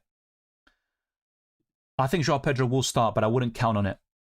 Yeah, exactly. Do your transfers.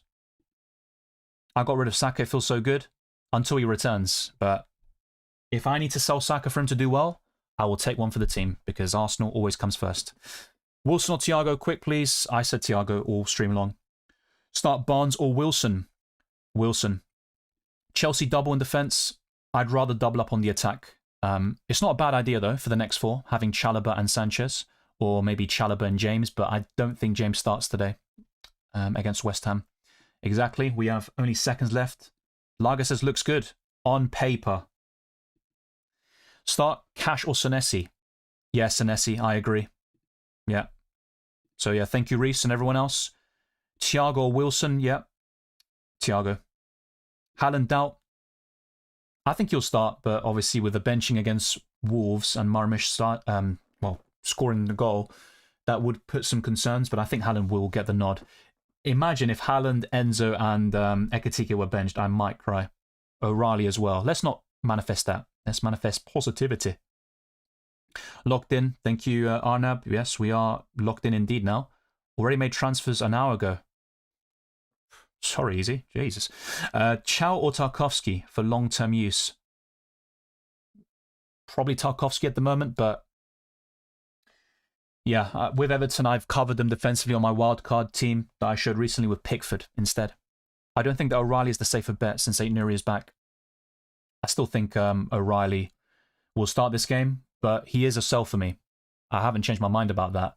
So what I'm probably going to do is sell O'Reilly to Timber in the next couple of weeks, especially if Arsenal double in 26. If they don't, then I can just buy Chalobah, and that could be my sort of thinking. But there's also João Pedro to buy up front, so I can still find a way to triple up on Arsenal and Chelsea, irrespective of who reaches the final or not.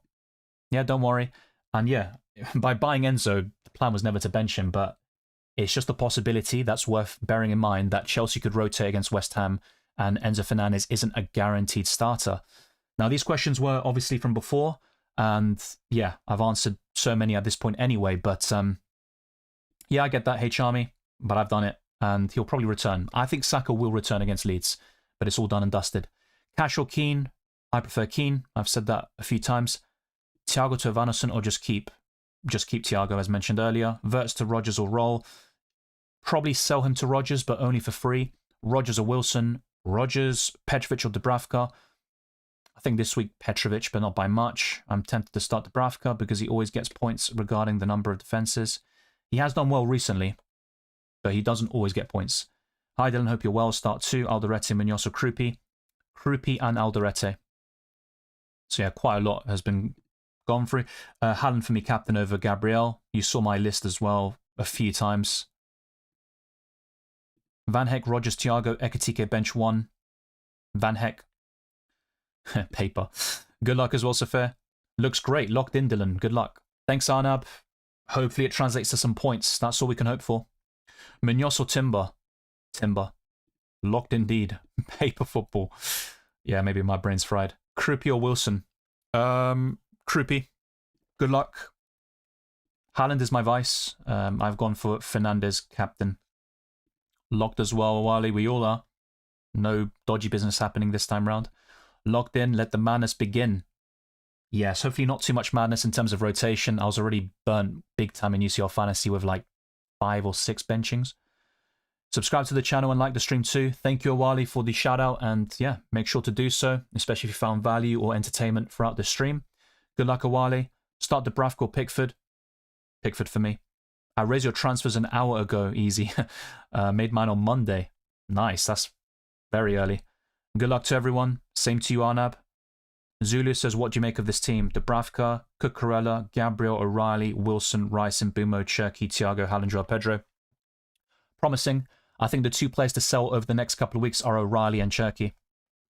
Yeah, Chelsea can double in 26 if they reach the final. Hopefully they don't. So Arsenal double instead.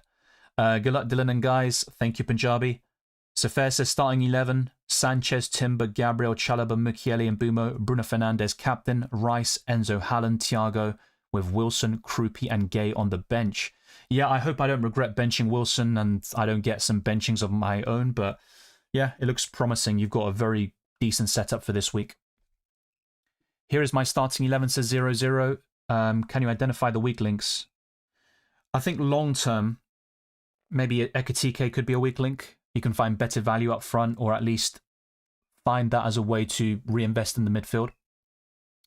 And that's where you can buy Mbumo, maybe Palmer and players of that ilk. But it's still good. It's just a possible change or two that might be worth mentioning. I'm not a massive fan of Senesi, but I think on a wild card or as part of a starting 11, he makes sense because of DEFCON and promising fixtures. Forgot to captain Fernandez, just went with Thiago instead of Joao Pedro, just hope it will go well. It might be a blessing in disguise, but yeah, it's always frustrating when you wanted to do a certain captain or transfer and it doesn't go through. Good luck as well to you, Kuchu. Captain Semenyo, says Darren Fleming. Interesting. He's in my top 10 for the captaincy list, but I do prefer others, obviously. My challenge team is Rufs, Bruno Fernandes, Salah, Palmer, and Haaland. Mine is not too dissimilar. So this is my team with Rufs, Gabriel, Mbumo captain, Palmer, Salah, and Haaland. So I've got a few players who are not in my FPL squad, Mbumo included. Krupi or Mane long term, Krupi Jr. Wilson will probably bag a free kick on my bench. Hopefully not. And I've got Dallo in my starting 11, so yeah, hopefully United keep a clean sheet this time, even though I've got a score to settle with them. FPL challenge, yes, don't worry, mate. Right ahead of you. Dar Bilal says, hey Dylan, Sanchez, Kelleher, Gabriel, Timber, Dallo, Chalobah, Alderete, Rice, Fernandez, Captain, Mbumo, Enzo, Verts, Haaland, Thiago, Krupi, bench boost. Well, the deadline has passed. You can't bench boost anymore if you haven't done so already. But I'm not a big fan of Sanchez and Kelleher. I'd probably downgrade Kelleher to Dubravka in the future when you have a transfer to spare. The overall squad looks good. I think Dallo is a sell long term, but for the next couple, he could be held on to. And I think Verts could also be offloaded to a Rodgers or Antoine Semenyo. The rest looks really good, though. I have no concerns about that. I wanted your opinion on something. I saw a lot of Gunners saying they wanted Eze to start over Odegaard, and Odegaard is losing his charm. Well, in recent matches, Odegaard has played poorly. I think at the beginning of the season, he was showing promise, and then he got injured a few times, which was quite frustrating. But Eze hasn't played that well in Odegaard's position. If anything, Eze's best football has come off the left. So there are some problems in the Arsenal attack. They haven't fully clicked yet. And Odegaard has just really struggled for form. But I think he will turn things around. He's still a quality player. But I think Arsenal have the squad depth necessary to make changes when a player like that is off form. Do I take McDonald's or Five Guys home? Five Guys. I am shocked you didn't play three defenders, Gabriel, Van Dijk, Chalobah. I am tempted to make a change or two. Yeah, I think this week having more defenders could work because of the aerial threat challenge this week. But it's not like these defenders get a lot of shots in general. Maybe they do for defenders, but not in the grand scheme of things. But it's a good shout. They don't need to score. Just aerial threat will get the score. Yeah, but as I just mentioned, it's not like their shot volume is incredible, right? But of course, if they will get more headed attempts than some of the players I've got, like Palmer. So yeah, I'm open to changing something. Bruno Fernandes, Cunha or Mbumo, picked one. Bruno Fernandes, which is who I've got in my FPL squad. Mbumo second, and in third is Mateus Cunha. Yeah, the joke was the Five Guys. Yeah, fair enough. I'm just, if I had to buy one now, I'd be a Five Guys. Am I the only one who bought in Maguire for his bullet header? That is a good shout, even though I think Fulham could score. But yeah, for the aerial threat, that is a very good one. My challenge is Sanchez, Ballard. Ballard's a good one. I like that. Gabriel, Mbumo, Haaland, Evanussen, Captain Ballard. Yeah, that's a really good shout. I think I might go for Ballard. Thanks for that, Tustipaki. Thank you very much. So, easy. Once again, bragging about transferring a player an hour ago. Mate, people do it like early in the week. They might even do it for Gameweek 25. As soon as the deadline, passes, you can start making changes. They're going to lock in their squad for the next week already. So yeah, some people just do it early. Oh, whoa. Yeah, I've seen some of those clips and memes before. I thought about it when I said Five Guys, but I'm speaking about the burger, man. Come on. Pretty good. Thoughts on Ballard and Gabriel in challenge? I've got Gabriel already, but yeah, I just mentioned it with Tustipaki. It's a very good pick there. I think Ballard could make his way into my team. So let me make a change or two, possibly. So Salah out. Salah out for Ballard. What are you thinking? Is probably what you're saying here. So let's go for a second defender, at least. Yeah, let's get rid of that. So 2-2-1, and let's put Ballard in there. But that means I have to get rid of roofs. So let's change things up a little bit. I think maybe Sanchez. And then the other midfielder, that's where I can just go for Salah. Okay, not bad. Virgil van Dijk could also take his place. But that is pretty decent in the grand scheme of things. Yeah. And I'm also tempted by Chalobah. But then I'm looking at the other teams to keep a clean sheet, and the main ones for me are Arsenal, City, Chelsea, and Sunderland. So yeah, that is my current FPL Challenge squad. There could be another change or two, but yeah, I think Ballard is a very good shout against Burnley at home. I think he'll get a shot. Whether it's off target or on, it doesn't matter. You get +4 points anyway. And he could even be my captain, or Gabriel at least, over Brian Mbeumo. Double up Chalobah and Gabriel for the challenge. Possibly, but I would need to change my goalkeeper, and I'm not too sure about that. Yeah, I think I'd drop Palmer, but maybe for Chalobah. And then go for Donnarumma against Tottenham and jinx him. And then who to go for up front? Maybe Calvert-Lewin. Yeah, I think Calvert-Lewin will have a shot, a headed attempt against Arsenal. Do I go for something like that? Absolutely ridiculous? Maybe. Calvert-Lewin. And then going for Donnarumma in goal. That does look a bit strange, doesn't it? I'm not sure about that. I'd even consider going for no striker if I could, and then just having Harry Maguire or Chalobah in that defence. Yeah. I'm tempted by Maguire as well. What a weird challenge this is this week. And yeah, fair play. It's an interesting one. Let's just keep that for now. But I'm not a big fan of Sanchez, despite the fact I've gone for a 2-0 Chelsea win. So double Gameweek 26 only applies to Arsenal and Chelsea. Yeah, it doesn't apply to City and Newcastle, correct. Because of Crystal Palace, they will have a Europa Conference League game, so they just can't. City can't double in 26. You are right, Dylan. Headed chances are not that big of a deal, but I'm still going for it. Gabriel has only 10 headed attempts this season, despite how lethal we think he is. That's what I mean. He can be fairly clinical, but the shot volume isn't really that big of a factor. But it's good to have a bit of fun and captain someone you probably wouldn't in normal FPL. And I think Ballard is a really good one. His shot volume isn't going to be anything out of this world, but in terms of headed attempts, it'll be more than most. This FPL challenge is perfect for Gabriel, especially Arsenal being king of set pieces. Yeah, if he can get a shot or two as well, then you get 8+ points from that, but I'm not so sure if he will. Probably just the one shot. And hopefully he does, and he scores. But yeah, let's take it easy. If Ballard scores a brace and clean sheet, I will sing a ballad. I'll hold you to that, and maybe it could be in a reaction stream, hopefully tonight, but I'll keep you posted on it. This challenge week is meant for Arsenal players. Well, unfortunately, you can only pick one, and Gabriel is the best option defensively on paper. But it was Timber who scored a brace against Leeds last time out, earlier this season, and Marino would be brilliant if he started. I think in limited minutes, that puts me off. 0-0 says my defence is very poor. It consists of Gabriel, Alderete, Keane, Joachim Andersen, Senesi. I already have 3 Arsenal players, and I'm planning to do Ekitike to Krupi Jr. Where do I invest my funds? In the midfield. And that's where you can have Fernandes, Mbeumo, maybe Palmer. Then some of these players like Rodgers, Enzo Fernandez, Semenyo. So yeah, the midfield is definitely the way to go. In terms of your defence, how to improve it, maybe that's where you can do something like Keane to Timber.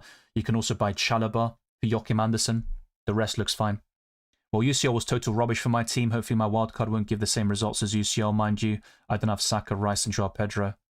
Yeah, good luck with the wildcard. UCL Fantasy was very disappointing for me personally as well, but that's how it can be sometimes.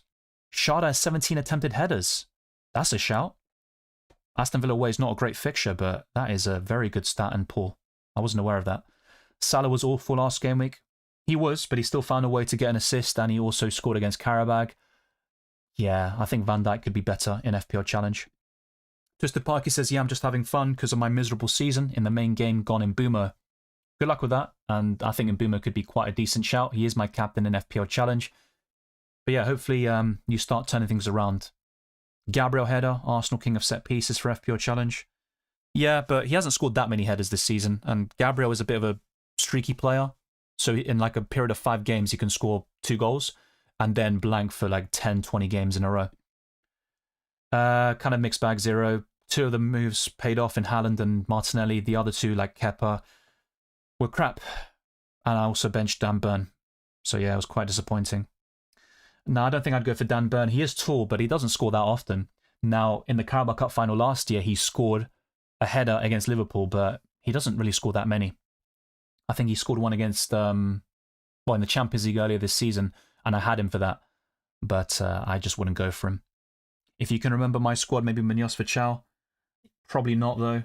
I'd rather just go for Chalobah and Timber. Hey, Dylan, just tuning in. Good luck for today. Likewise, Oogie Boogie. Always a pleasure to see you. I looked at Shada, but it's still less than 1 per game, and Villa's a difficult fixture. Yeah, so you're probably looking at maybe 1 headed attempt max, and I think you'll probably blank, but he is difficult to predict. I think Shada's a very underrated shot for FPL Challenge. Gabriel, yeah, I covered that easy. Would you like to see Alvarez in the Arsenal squad? Yes, which I think we talked about in the UCL Fantasy stream. I definitely would like to see that, but yeah, got to back the people we have, and I just don't see Arsenal making a signing like Alvarez for quite a while. So what I'm going to do now is just show you my scoreline predictions and keep that on screen whilst getting the lineups ready. So going through them one by one and then wrapping up the stream because I've been going live now for the past 2 hours and a bit. So let's just get this up and running. Hopefully no benchings. But yeah, with Chelsea, we're not going to find out, of course, until 5:30 p.m. in the UK. Well, we'll find out a bit earlier than that in like 2 or 3 hours. But yeah, their game is a bit later. So we'll go through Brighton, Everton's lineups. And yeah, we do have some surprises in the Arsenal lineup. I think I've gotten a few wrong there. So let's bring up Brighton and Everton first. Yeah, Odegaard does not start for Arsenal. Okay. Not really undeserved, to be fair. I think that's the right call. Let's bring up Leeds and Arsenal. Arsenal.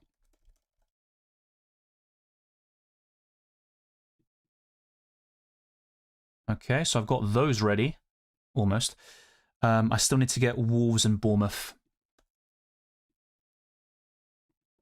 So let me know your scoreline predictions. Which players do you have from the early kickoffs at 3 p.m. in the UK, which will take place in just over an hour? I can't even write. Okay, there we go.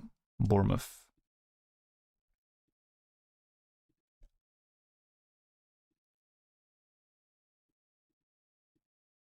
Okay, so in just a few seconds, I'll have all the lineups ready for you.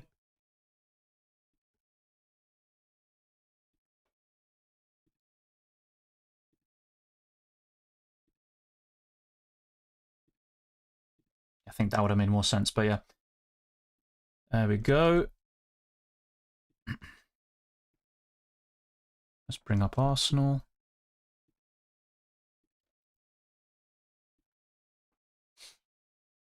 Wolves and Bournemouth.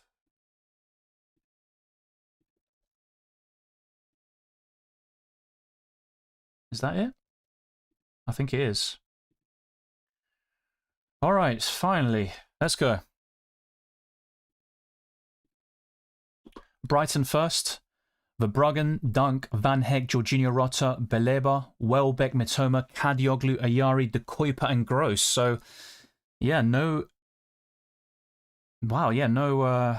That's a bit interesting. So they've gone for Beleba, Ayari, and Gross as a midfield free.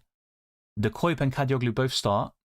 No Jorginho Rota. No, he is in there, you idiot. No Minter again. That's the main one that stood out to me. Yeah, so Brighton. A bit of rotation going on there. With Everton, Pickford, O'Brien, Tarkowski, Keane, Branthwaite, Garner, Armstrong, Dewsbury Hall, Ndiaye, and Barry. So, yeah, they're starting all 3 of those defenders. Something a bit interesting. And potentially a back 5 here. So Mikalenko is not in the squad. Okay, that's interesting. McNeil's on the bench as well. So, yeah, that's something a little bit unique there. Just trying to think, who would be... Is it a back five? It could just be a back four again.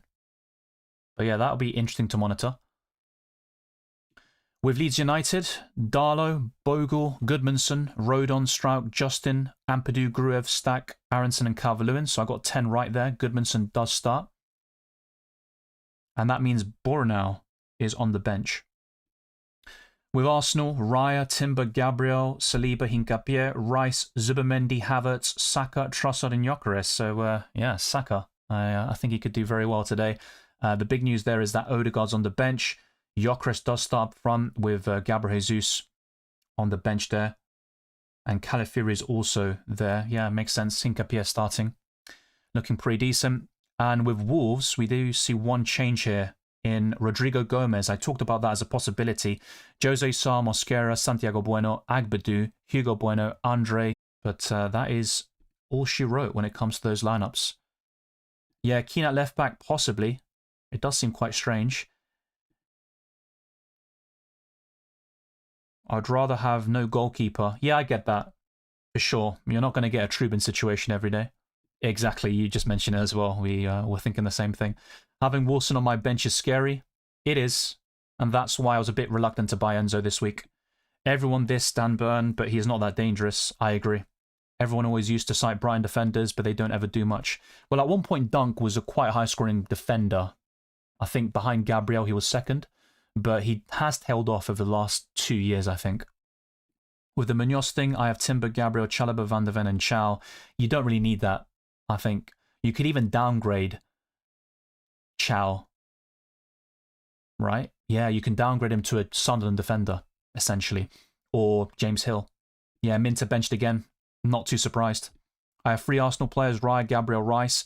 I had 3 Arsenal players, but I sold Saka to Bruno Fernandes.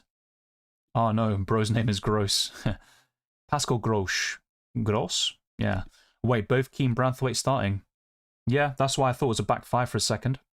I did do that easy. Calma, calma. Havertz playing the Odegaard role. He did very well against Kara Almaty, but obviously the opposition is a bit different. I went Leeds 0, Arsenal 1. I was thinking that, but whenever I say 1-0 Arsenal, I jinx them, so I try to avoid predicting that scoreline.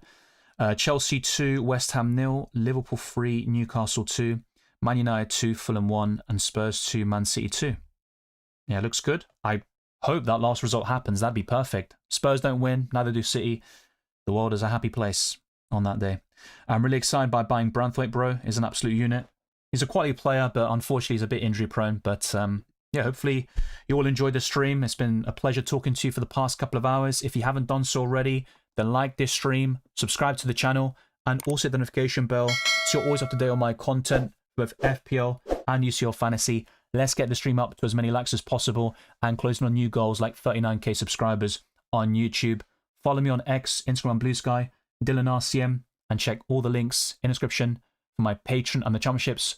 For likes to my videos, proud to comments, amongst my other perks, my Discord server, the FPL League and Spotify can also be found in the description. Enjoy Lager, and let's continue this conversation on Discord. And I'm even more active now on that platform. I've made some changes, and the moderators have also helped me quite a lot there. So big up to everyone.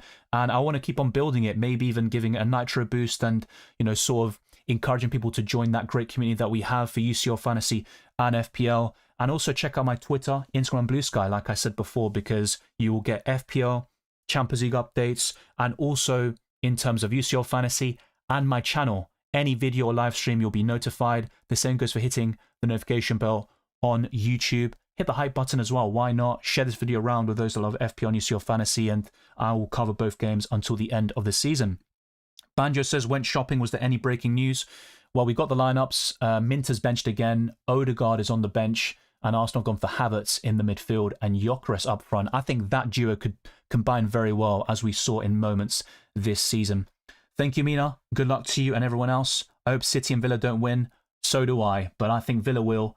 And unfortunately, I think City will as well. But football is a surprising game for sure. Going United and Fulham 1-1.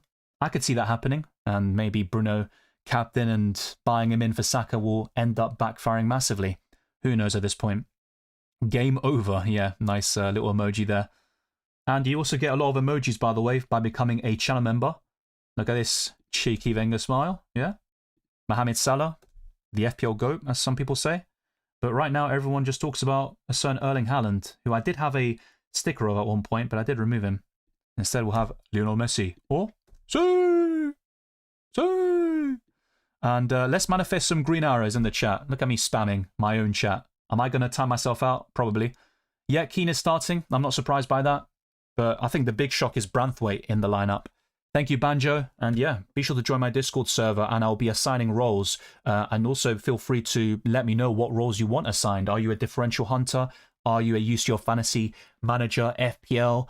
Of course, anyone watching here will be an FPL manager in most cases. And yeah, there are many different categories there for you to be a part of. Only Arsenal win. Yes, Zero. That's all we care about, right? Even over FPL points. But why not have all of them? And City also lose. But yeah, let's take it easy, one step at a time. And Arsenal will get back to winning ways, I'm sure. Big up, Dylan. Have a great weekend. Likewise, Safir. Always good to talk to you. Bye, Banjo and Lager. Good luck, Safir. Take care. As you say, enjoy the football. Yeah, lots of fans want Havertz and Gyökeres as a partnership. Yeah, that should be quite interesting. I think Arsenal will start scoring a few more goals. Maybe defensively, they might lack a little bit. I think Saka's going to do well today. I just sold him. And Fernandes captain. We'll only see. Time will tell what will happen, right? There's nothing else we can do. The decisions have been made, and it's all down to the matches. Any roles for handsome men? No, not really. To be honest, we don't really judge that sort of thing. We judge our FPL abilities, if you will. There is a category for hardcore, so I think it's fantasy veteran. So yeah, definitely check out the Discord server as well. Thank you, 17FPGO. Probably just FPGO. Thanks for your FPL and Champions League insights. Much appreciated, and let's keep on getting those green arrows in those games. Bye-bye, Zero. Good predictions there, Zero. I should say Twisted Parky.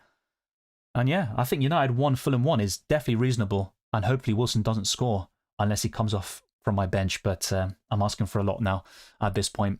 Take care, enjoy the football, everyone, and I'll see you very soon, hopefully for a reaction stream, but if not, there will be plenty of Gameweek 25 content for Fantasy Premier League, and in a couple of weeks' time, the knockout phase playoffs for the Champions League will also return, and I look forward to welcoming you for Matchday 9 content. So I'll see you very soon, and hopefully we get those green arrows in Fantasy Premier League.